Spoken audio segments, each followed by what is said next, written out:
ரெட்ரோலாக்ஸ் குடும்பங்களுக்கு வணக்கம். இன்றைய கார்த்திக் விஷன் நிகழ்ச்சியில் தமிழகத்தில் நடக்கும் அரசியல் நிகழ்வுகளை பற்றி பேசலாம்.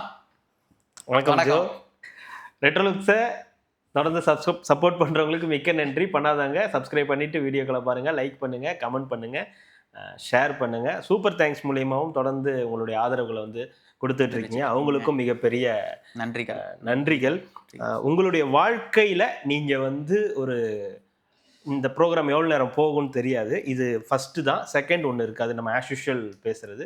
இந்த ஒரு டைம் இருக்கு இல்லையா, இது எங்களோட வாழ்க்கையிலுமே ஒரு வேஸ்ட் ஆஃப் டைம். நீங்கள் பார்க்க போகிற உங்களுடைய வாழ்க்கையிலையும் ஒரு வேஸ்ட் ஆஃப் டைம். இது ஒரு டோட்டலாகவே இந்த எபிசோடே ஒரு வேஸ்ட் ஆஃப் டைம் தான். தேவையில்லாத ஒரு ஆணி தான் இது. ஆனால் புழுங்கணுன்றதுக்காக. ஆனால் எதுக்குன்னா இதை வந்து சரி பேசணும்னு நிறைய விண்ணப்பங்கள் ஒரு பக்கம் வந்துகிட்டு இருந்துச்சு.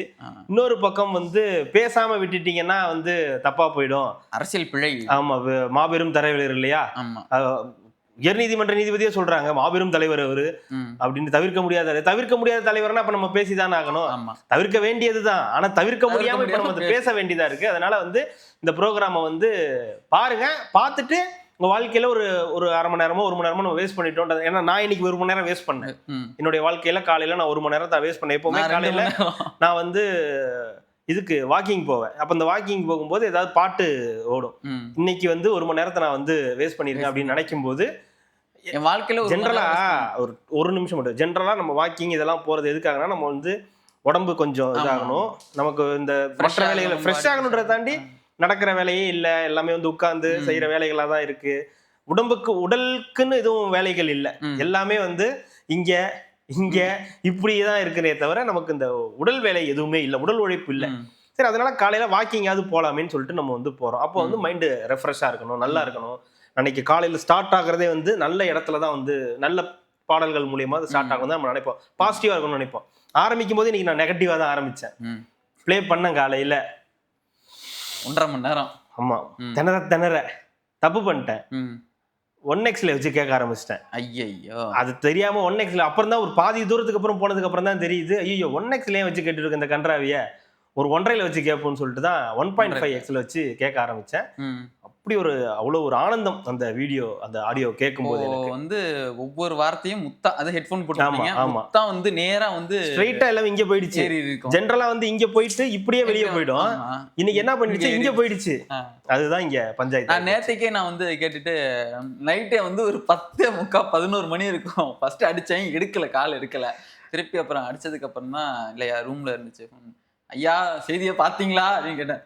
அப்படிங்களா, சரி ஓகே, நான் வாங்க காலைல பேசிக்கலாம் அப்படின்னாங்க. ஆக்சுவலா எனக்கு இன்னைக்கு இது பண்றதுல பெரிய விருப்பம்லாம் கிடையாது, ஏன்னா அதுக்கு ஏதோ ஒரு இம்பார்ட்டன்ஸ் கொடுத்து பண்ற மாதிரி இருக்குது. ஆனா பேசிய விஷயங்கள், ஆனா நம்ம வாழ்க்கையிலையும் சில நகைச்சுவைகள் தேவைப்படுது இல்லையா, சில விஷயங்களை நகைச்சுவையில நம்ம பண்றதுக்கும் பேசுறதுக்கும் சில விஷயங்கள் தேவைப்படும் இல்லையா, நம்மள என்டர்டெயின்மெண்டா வச்சிருக்கு அப்படி நினைச்சுக்குங்க. வேஸ்ட்னு நினைக்க வேண்டாம், ஒரு என்டர்டெயின்மெண்டா இந்த நிகழ்ச்சியை வந்து நீங்க எடுத்துக்கோங்க. ஆனா எனக்கு ஆரம்பிக்கும் போதே இந்த ரெட்ரோலுக்ஸ்குங்க ஆஸ் யூஷுவல் இப்படி இன்னைக்கு ஆரம்பிக்கணும்னு எனக்கு தோணவே இல்லை. ரெட்ரோலுக்ஸ்குங்கடா அப்படின்னு நினைச்சுக்கோங்களேன். அப்படி வந்து நான் ஆரம்பிச்சு என் குடும்பத்துக்கு நான் தான் நான் சொல்லுவேன் அப்படின்னு சொல்லி ஆரம்பிக்கணும்னு தான் நான் நினைச்சேன். அவருதான் நானா சொன்னேன், நான் சொல்லல, அவருதான் சொன்னாரு. நடுவுல தான்னாரு. இது நான் இடையில வைக்கலான்னு, இப்படி முன்னாடியே நீங்க தான்னீங்கன்னா நான் என்னத்தை தரது? அவர் என்ன கேக்குறாரோ தர வேண்டியதான். இல்ல, விவேக் இந்த அன்னியன் படத்துல வந்து தாம் தைக்கிறது தின்னத்தானே ஏதாவது சொருகிற போறாங்க, போய் கம்முன்னு இரு அப்படிம்பாங்கல்ல. அண்ணன் வந்து பேசின விஷயங்கள்ல வந்து வார்த்தை யாரு என்னன்னு ஃபர்ஸ்ட் டீடைலா சொல்லிடுங்க. இதுக்கு மேல சொல்லணுமா? எங்க வாயிலும் வயிற்றுலயும் அடிச்சு அன்னைக்கு வீடியோல கடைசியா சொல்லியிருந்தாரு இல்லையா, தாம்பரத்துல ஒரு நிகழ்ச்சி நடக்க போது, ஆமா சாரி ஒரு துயர சம்பவம் நடக்க போது, அந்த பக்கம் போறவங்க பார்த்து பக்கமா போங்கன்னாங்க இல்லையா. நாம் தமிழர் கட்சி ஒருங்கிணைப்பாளர் அண்ணன் செந்தமிழன் சீமான் அவர்கள் வந்து அவங்களுடைய கட்சியில ஒரு 1000 பேர் சேர்றாங்க அப்படின்னு சொல்லி அவனை ஏமாத்தி கூப்பிட்டு போயிருக்காங்க. கூப்பிட்டு போனதுல அங்க போய் நின்று கட்சிகள்கிட்ட என்ன பேசணுமோ அதுதானே பேசியிருக்கணும். ஆனா ஏன் நீங்க 1 மணி நேரம் அவர் பேசினாருன்றதை யோசிச்சு பார்க்கணும். எதுக்காக? இப்பெல்லாம் பத்திரிகையாளர்களை சந்திக்கிறது இல்ல, அதனால இப்ப அவருக்கும் அந்த என்டர்டைன்மெண்டோ இந்த இவங்களுக்கும் என்டர்டைன்மெண்ட் இல்லாம போச்சு. சரி, இப்ப நம்ம என்ன பண்ணலாம்? இப்போ 1 மணி நேரம் பேசணும்னா ஒட்டுமொத்தமா வந்து எல்லா பத்திரிகையும் போடுவாங்க இல்லையா, அதுக்காக. அதனால இப்ப வந்து ஒரு 1 மணி நேரம் பேசியிருக்காரு, அதை எடுத்து இப்ப நம்ம பேச போறோம். அதுலயும் நல்லா இது பண்ணிக்கோங்க. நான் வந்து எழுதி வச்சிருக்கேன் இந்த மாதிரி ஒரு அட்டையில வந்து இதை மறக்க கூடாது, நான் இதை ஃப்ரேம் பண்ணி வச்சுக்கணுன்றதுக்காக வச்சிருக்கேன். இந்த பாருங்க, இங்க எல்லாத்தையும் இங்கிலீஷ் போட்டு எல்லாமே இருக்குது. பாயிண்ட் பை பாயிண்டா நம்ம வந்து அண்ணனோட வந்து ஸ்பீச் வந்து டீகோட் பண்ணி நம்ம வந்து அவரோட கருத்துக்களை வந்து முன் வைக்கணும். நான் சப்பலாங்கால் போட்டுக்கிறேன். நான் போட்டேன் ஆல்ரெடி, அப்போதான் சரிப்பட்டு வரும். அண்ணனுக்கு ஆல்ரெடி நான் வந்து போட்டுட்டேன். ரைட், சொல்லுங்க. சரி, ஓகே. தமிழ்னு சொல்லாதவங்க கிட்ட அந்த நாட்டை கொடுத்துட்டு என்ன போய் நடுத்தரில் நிப்பாட்டிட்டீங்களேடா நாதேரி டாக்ஸ் அப்படின்னு சொல்லி திட்டிருக்காரு. அப்படியா சொல்லியிருக்காரு? ஆமா. இல்ல என்னது தமிழன்னு சொல்ல வக்கு இல்லாத தெரியாத ஒரு ஆட்கள் கிட்ட போய் இந்த நாட்டை கொடுத்துட்டு என்னை நடுத்தரில் போய் நிப்பாட்டிட்டீங்க அப்படின்னு யாரு சொல்லல, சொல்லிட்டு தான் இருக்காங்க. எல்லாரும் தமிழர்கள் தான் சொல்றாங்க. ஆமா. யாரு இப்ப சொல்லல தமிழர்கள்னு? நீங்க தமிழர் தானே? நான் அண்ணனோட இதெல்லாம் நான். ஓகே, அப்ப நான் அப்படி பார்த்தா நானும் அப்படிதான், நானும் அப்படிதான், எல்லாருமே அப்படிதான். இப்ப யாரு தமிழர்னு சொல்லணுமா? நான் தமிழன்னு சொல்லணுமா? எல்லாரும் எங்க என்னைய கேட்டா நான் தமிழன் தான் சொல்லுவேன். வேற என்ன சொல்லுவேன்? நான் மட்டும் என்ன பிரெஞ்சுக்காரங்க மலேசியாக்காரன் நான் சொல்ல போறேன்? மதுரைக்காரன் கூட நம்ம சொல்லக்கூடாது. நம்ம வந்து சொல்லும் போது தமிழர்கள் தான் வந்து சொல்ல போறோம். இதுல என்ன, இதுல யார் இப்ப நாம் தமிழர்கள்னு சொல்லணுமா? அதை எப்படி சொல்லுவாங்க? சொல்லணும்ல. நீங்க நேக்கா கும்புரஞ்சாமி அப்படின்னு சொல்லுவாங்கல்ல. என்னடா ஏன்டா பயப்படுற? கும்புரஞ்சாமி பயப்படாதோ, உனக்கு யாரு பயப்படல. என் பேரே கும்புரஞ்சாமி. இப்ப நீ கூப்பிடும்போது என்ன எப்படி கூப்பிடணும்? கும்புரஞ்சாமி அப்படின்னு கூப்பிடுறல, அதுக்காக தான் அந்த பேரை வச்சிருக்கன்ற மாதிரி இவங்க நாங்கெல்லாம் நாம் தமிழர்கள் அப்படின்னு சொல்லும் போது இவங்க கட்சி பேர் வந்துரும்ல. நாம் தமிழர்கள் பத்தியா, அவன் நாம் தமிழர். இது என்ன போங்கா இருக்கு? நான் தமிழன், நாம் தமிழர், நான் தமிழன், நீ தமிழன், அவன் தமிழன் அப்படின்னு சொல்றது தானே தவிர இவர் என்ன பண்றாரு? நாம் தமிழன் சொன்னா நம்ம ஆளு மலையாளி இல்லையா? அவரு யார் மலையாளி? நான் தமிழன், நீங்க தமிழனா? அவரு வந்து தமிழனா? அப்படித்தான் சொல்றாங்க. எனக்கு தெரியல. எனக்கும் அவருடைய வரலாறு தெரியாது. எனக்கு செபாஸ்டியன் சைமன் செந்தமிழ் சீமானா மாறிய தருணம் வந்து எங்க இருந்து நடந்துச்சு? அந்த மாற்றம் எங்க இருந்து நடந்திருக்கு? அது வந்து ஜோசப் விஜய் வரத்துக்கு முன்னாடி. ஜோசப் விஜய் தானே நமக்கு தெரியும், ஜோசப் விஜய் நமக்கு தெரியாதுல்ல. ஜோசப் விஜய் எப்படி ஆட் ஆச்சு? அந்த மாதிரி இது மாதிரி ஒண்ணு நடக்கும்னு எனக்கு தெரியல. அதனால நான் முன்னாடியே மாத்திக்கிட்டீங்க. நீங்க திடீர்னு ஒரு நாள் இப்ப நீங்க செபஸ்டியன் சைமன் சொல்றாங்க, அதுல அதோட உண்மைத்தன்மை எனக்கும் தெரியாது. சொல்றாங்க அவரோட பாஸ்போர்ட்ல போடுறாங்க, அவரு தான் பேருலாம் வச்சுக்கோங்களேன். அது செபஸ்டியன் சைமன்லயே எந்த பிரச்சனையும் கிடையாது. ஆனா நீங்க அதை மாத்தி செந்தமிழன் சீமான் வச்சுக்கிட்டீங்க. அப்பதானே ஏமாத்த முடியும். செந்தமிழன் சீமான் வருது, திடீர்னு பின்னாடியே முருகன் வராரு, முப்பாட்டன் முருகன் வராரு, தமிழ் வருது, பிரபாகரன் வராரு, அவரு வராரு, இவர் வராரு. இந்த மாதிரி எல்லாரும் வந்து உள்ளுக்குள்ளார வந்து சேர்ந்துடுறாங்களே. அது மட்டும் எப்படி நடந்துச்சு? இவருக்கு ஜோசப் விஜய் வர்றது தப்புன்றீங்க. ஜோசப் விஜய் நீங்க தானே சொல்றீங்க இனம் மதம் எல்லாம் இங்க இருக்குன்னு. இனத்துக்குள்ளாரதான் அந்த இதுக்குள்ளாரதான் மதம் வருது அப்படின்றீங்க. அப்புறம் அதுல என்ன தப்பு இருக்கு? நாளைய தீர்ப்புல இருந்தே அவர் வந்து ஜோசப் விஜய் போடணும்னு நீங்க வந்து சொல்றீங்க. ஏன் நீங்க அது உங்களோட பேரை ஓன் நேம் எடுத்துட்டு வராம விட்டுட்டீங்க? அந்த நேம்லயே நீங்க இருந்திருக்கலாமே. உங்களோட ஐடென்டிட்டி என்னவோ நீங்க அதுலயே இருந்திருக்கலாமே. ஐடென்டிட்டியா இல்ல, அது எனக்கு பிடிக்கல தம்பி. அதனால வந்து என்னது வந்து செந்தமிழன் சீமான் இப்ப சொல்லும்போது செந்தமிழ் ஏன் வச்சான் வருது இல்ல? ஏன் வச்சான்? நான் எனக்கு வச்சுக்குவேன்ல. இது என்னங்க லாஜிக்கு? இப்போ விஜய் நமக்கு தெரியும், ஜோசப் விஜய்ன்றதும் நமக்கு தெரியும். அது என்ன இன்னைக்கு தெரியாது இல்ல, அப்பல இருந்தே தெரியும். அது முன்னாடில இருந்தே தெரியும். அதுக்கப்புறம் அவரே 2017 மெர்சல் படத்தோட பிரச்சனை வந்தப்ப நம்ம எச் ராஜா அவர்கள் வந்து சொன்னப்போ இந்த மாதிரி வந்து இதுக்கு வரும்போது இந்த மாதிரி பார்த்தீங்கன்னா நான் ஜோசப் விஜய் தான் போட்டு ஒரு லெட்டரே போட்டார்ல. அப்பத்துல இருந்தே ஒரு ஜோசப் விஜய் தான். இவ்வளவு பேசுறீங்க இல்லையா, என் பேர் கார்த்தி அப்படின்னு நான் வந்து இங்க ஐடென்டிஃபை பண்ணிட்டு இருக்கேன். ஆனா என் பேர் கார்த்தி கிடையாது. இங்க உங்க எல்லாருக்கும் தான் கார்த்தின்னு தெரியும். ஜென்ரலா இருக்கிறது ஒரிஜினல் நேம் வந்து கார்த்தி கிடையாது. ஒரிஜினல் நேம் வந்து கோபாலகிருஷ்ணன். அது வேற. ஓ, அப்ப அதுமே பொய்யா? இல்ல, இது பொய்க்கு இல்ல. இது வந்து நான் இங்க உள்ளார வரும்போது என்னுடைய ஸ்கூல் நேம் காலேஜ் நேம் எல்லாம் போய் கேட்டீங்க ஐயா, ஒவ்வொருத்தரும் ஒவ்வொரு வீட்டுல 2 பேர் வச்சு இது பண்ணுவாங்க. என்னுடைய ஒரிஜினல் நேம் வந்து கோபாலகிருஷ்ணன் தான். என்னுடைய ஸ்கூல் காலேஜ்ல இருக்கிற எல்லாருக்குமே என்னை அப்படிதான் தெரியும் கூப்பிடுறதெல்லாம். அப்புறம் நம்ம இந்த ஃபீல்டுக்குள்ள வரும்போது இது வந்து இதுக்குதான் நான் வர போறேன்றத எனக்கு முதல்ல தெரியாது. அப்படி வரும்போது சரி அந்த ஏதோ ஒரு ப்ரோக்ராம்லாம் சின்ன சின்னதா பண்ணிட்டு இருக்கும்போது பெருசா போய் சொல்லிட்டு இருக்கிறதுக்கு போது கோபாலகிருஷ்ணன் எல்லாம் போடணுன்றதுக்கு போது சரி இதுதான் நம்ம கூப்பிடுறோமே அப்படின்றதுனால அப்படியே கார்த்தின்னு வச்சுட்டு அது அப்படியே ஆகி போச்சு. கிச்சுவ கார்த்தியா கிச்சனா அப்படின்னு கூப்பிட்டா நல்லா இருக்காதுன்னு கார்த்தின்னு மாத்தி, அதனால நான் வந்து அந்த நேமே வந்து ஃபிக்ஸ் ஆயிடுச்சு. ஆனா இப்ப இதுக்காக நம்ம பேரை மாத்திக்க முடியுமா? என்னுடைய ஆதார் கார்டுல எல்லாத்துலயும் என்னோட பேர் வந்து இதுதான் இருக்கும். நீங்க ஏன் மாத்திக்கிட்டீங்க? கிருஷ்ணன்றத கார்த்தின்னு மாத்தலாங்க. செபாஸ்டின் சைமன் செந்தமிழ் சீமான் எப்படிங்க மாத்த? ஏங்க இதுக்கும் ஒண்ணாது. என்னோட கல்யாண பத்திரிகையோட கோபாலகிருஷ்ணன் என்கிற கார்த்தின் தாங்க போட்டிருந்தேன். சரி, செபாஸ்டின் சைமன் என்ற செந்தமிழன் சீமான் போட்டுக்குங்க. அதை ஏன் போட மாட்டேங்கிறீங்க? அதை ஏன் மறைக்கிறீங்க? மறைச்ச ஏத்துக்க மாட்டாங்க நம்ம தமிழ் மக்கள்.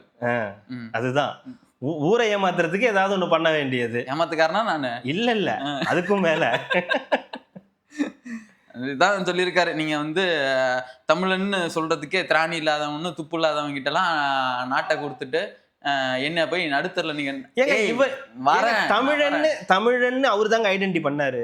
ஒரு தமிழன் சூப்பர் ஸ்டார் ஆகுறது இங்க இருக்கிறவனால பொறுத்துக்க முடியல.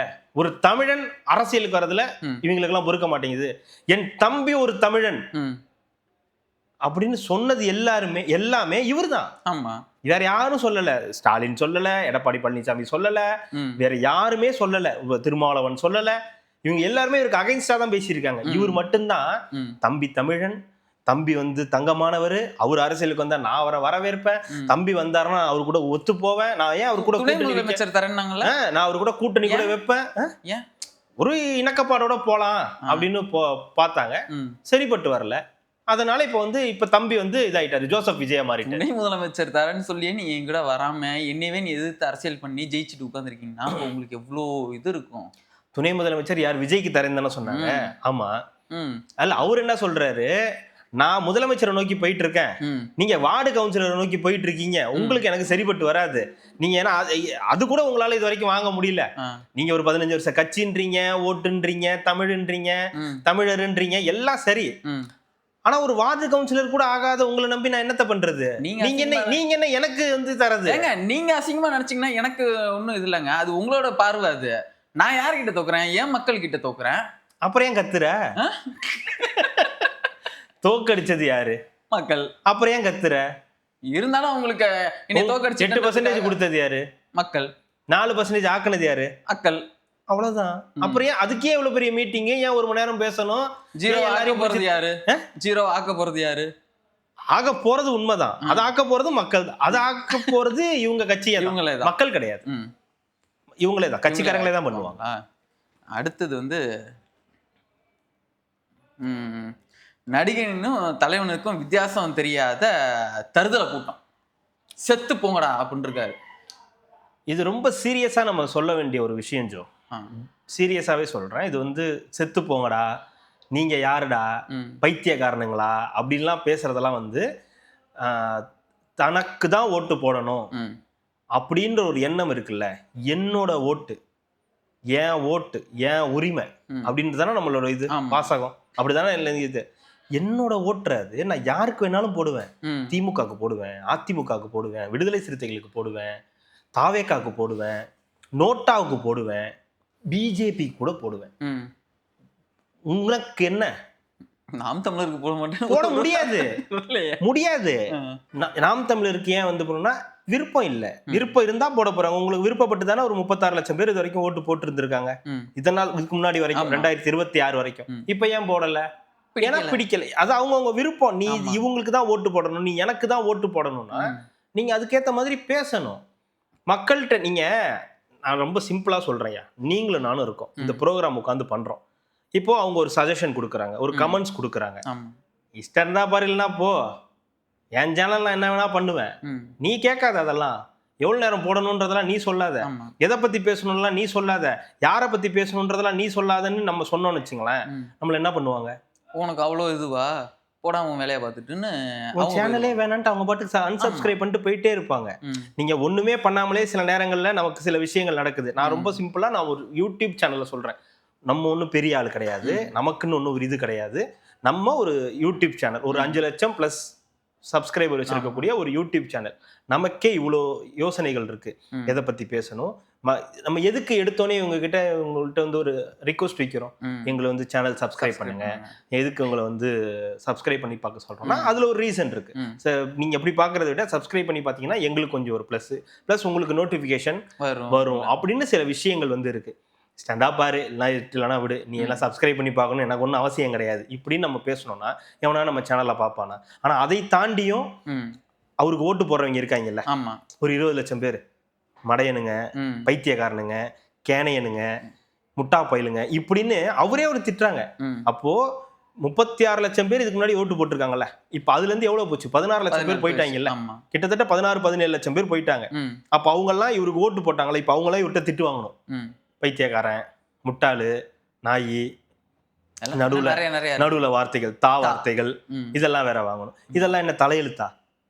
உங்களை ஊருக்குள்ளார போடலன்றதுக்காக உங்ககிட்ட திட்டு வாங்கணும், நாங்க திட்டு வாங்கணும். எங்க ஓட்டு நாங்க யாருக்கு வேணாலும் போடுவோம். நீங்க கேட்காதீங்க. உங்களுக்கு ஓட்டு வேணும்னா நீங்க கேளுங்க, அதுக்கேத்த மாதிரி நீங்க நடந்துக்கணும்.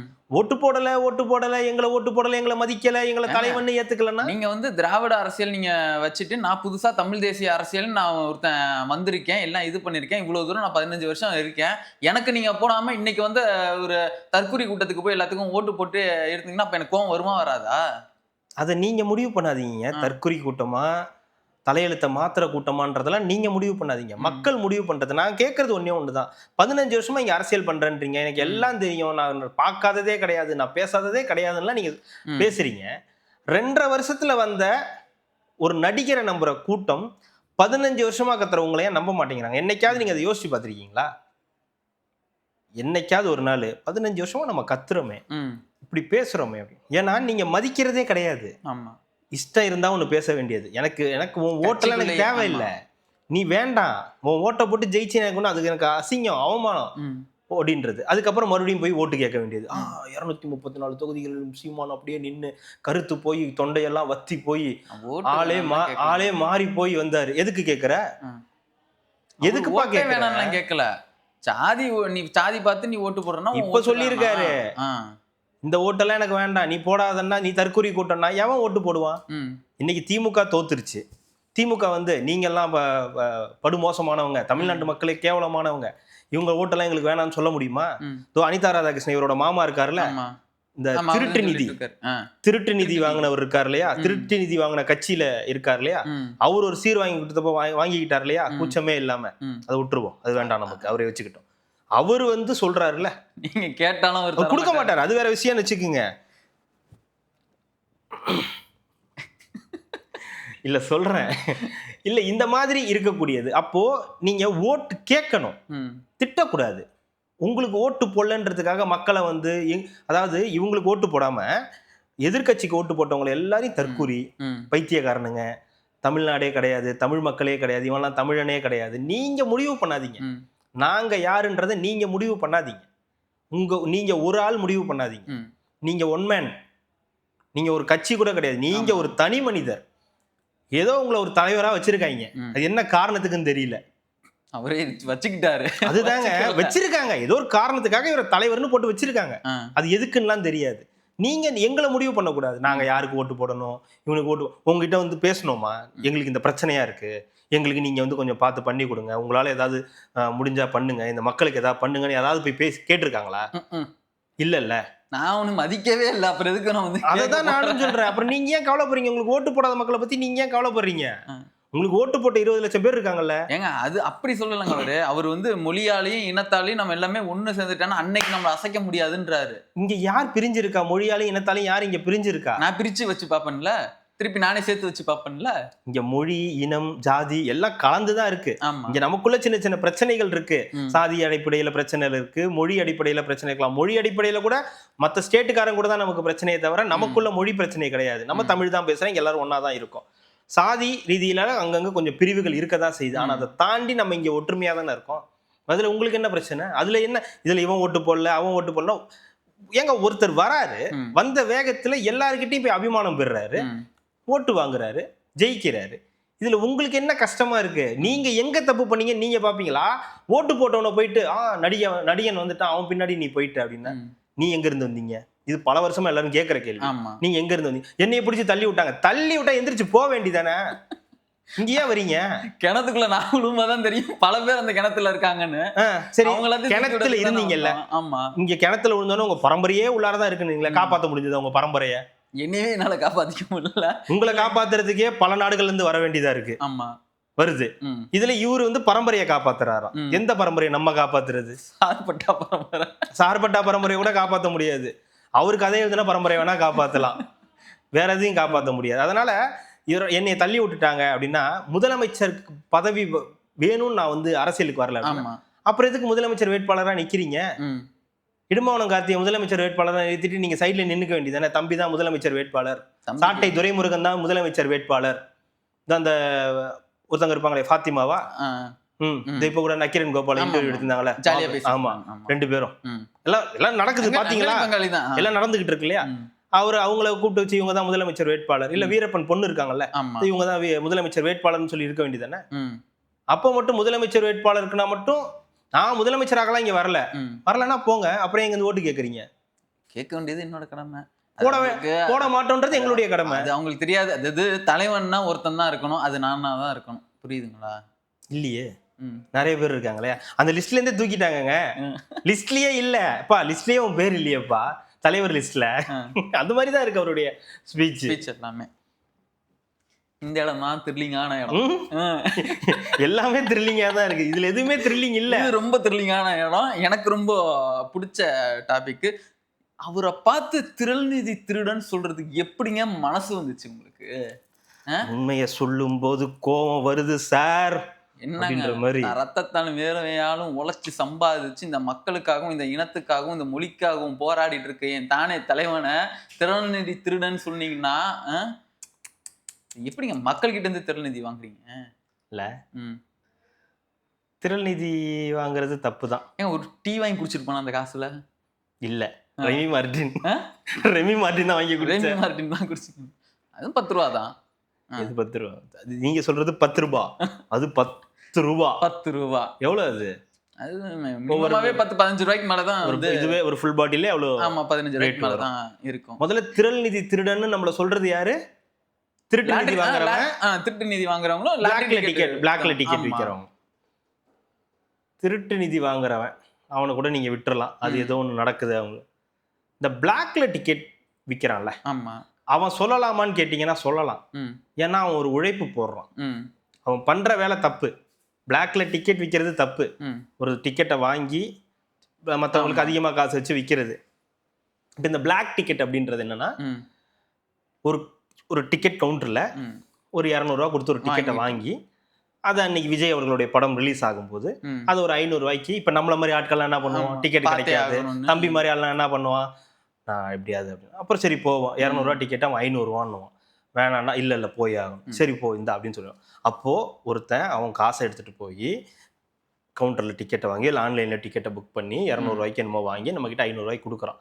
இதில் ஒரு உழைப்பு இருக்குது. ஆமாம், இதில் ஒரு ஐயா நான் 200 ரூபாய்க்கு டிக்கெட் வாங்கியிருக்கேன், உனக்கு தான் தேவை, எனக்கு தேவையில்லை அப்படின்னா நீ 300 ரூபா எக்ஸ்ட்ரா கொடுத்து வாங்குறதுனா வாங்கிக்க. ஆமா, இப்போ ஒரு வேலை செஞ்சா அது எப்படி இல்ல இருக்குது இருக்குது. அதுதான் சொல்றேன், 200 ரூபாய்க்கு ஒருத்தன் போய் டிக்கெட்டை வாங்கி அது 300 நம்மள்ட்ட விற்கிறதுக்காக கொஞ்ச நேரம் வெயிட் பண்ணி 300 ரூபாய்க்கு டிக்கெட் விற்கிற. இதுல ஒரு உழைப்பு இருக்கு.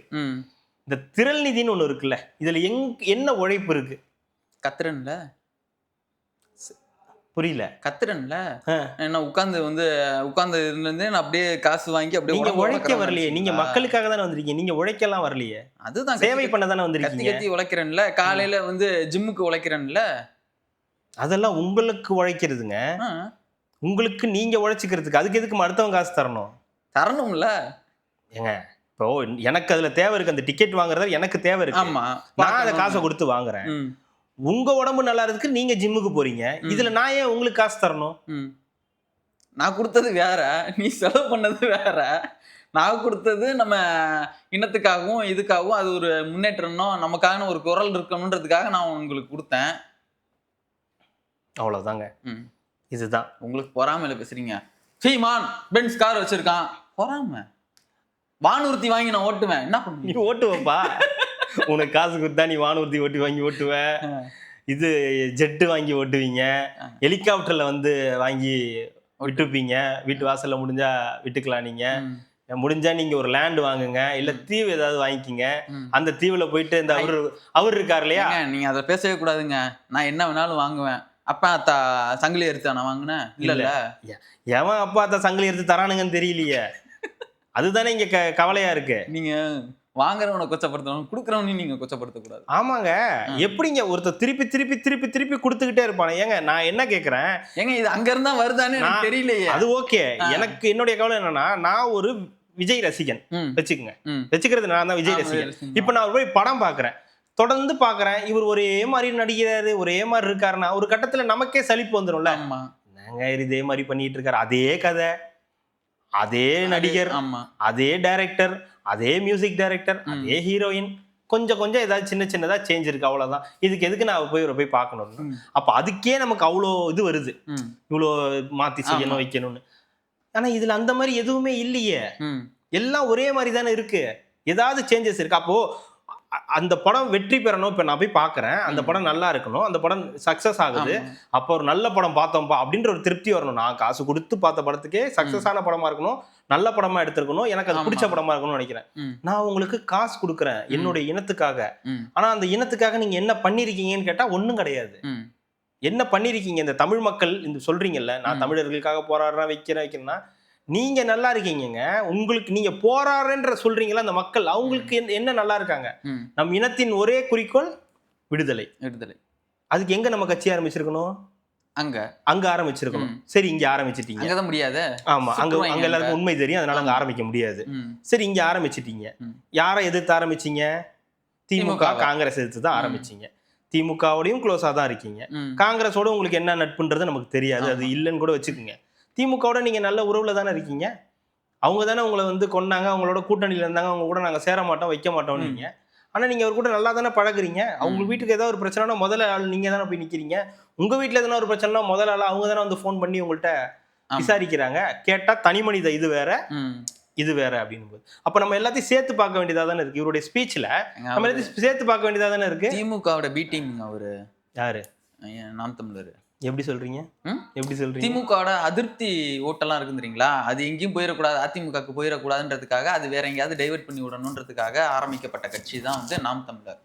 ஏன்னா நம்ம இந்த அதிருப்தி ஓட்டுல இந்த 8% அங்க போயிருந்துச்சுன்னா ஆக மொத்தம் தமிழர்களுக்கான கட்சி இல்ல, தமிழ் மக்களுடைய இதை சொல்றதுக்கான கட்சி இல்ல.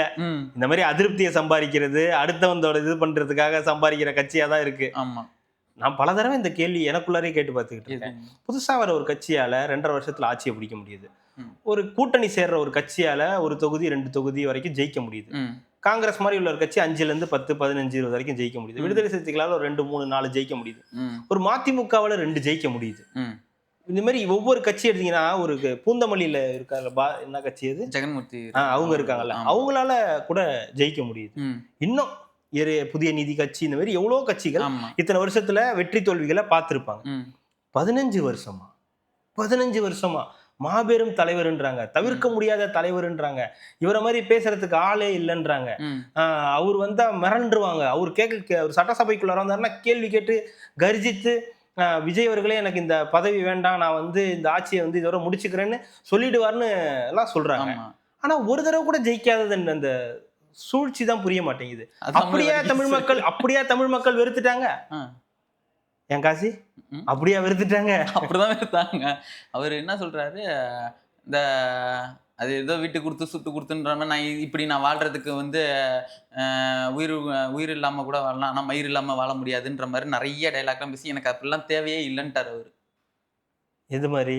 அது தேவையில்லை, நான் ஜெயிக்கணுன்ற அந்த ஒரு இது கிடையாது, எதுவுமே எங்களுக்கு கிடையாது, எங்களுக்கு அப்படி ஓட்டும் கிடையாது.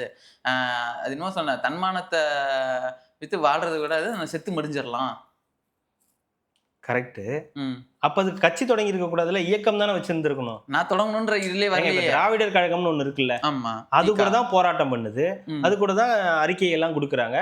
மக்களுக்கு ஏதாவது பிரச்சனைனா அவங்களும் ஏதாவது முன் பேசுறாங்க. பிரச்சனை இருக்கோ இல்லையோ முன் பேசுறாங்கல்ல. நீங்க மட்டும் ஏன் அதுக்கு ஆசைப்படுறீங்க? அதிகாரம் கைக்கு வரணும்னு ஆசைப்படுறீங்க?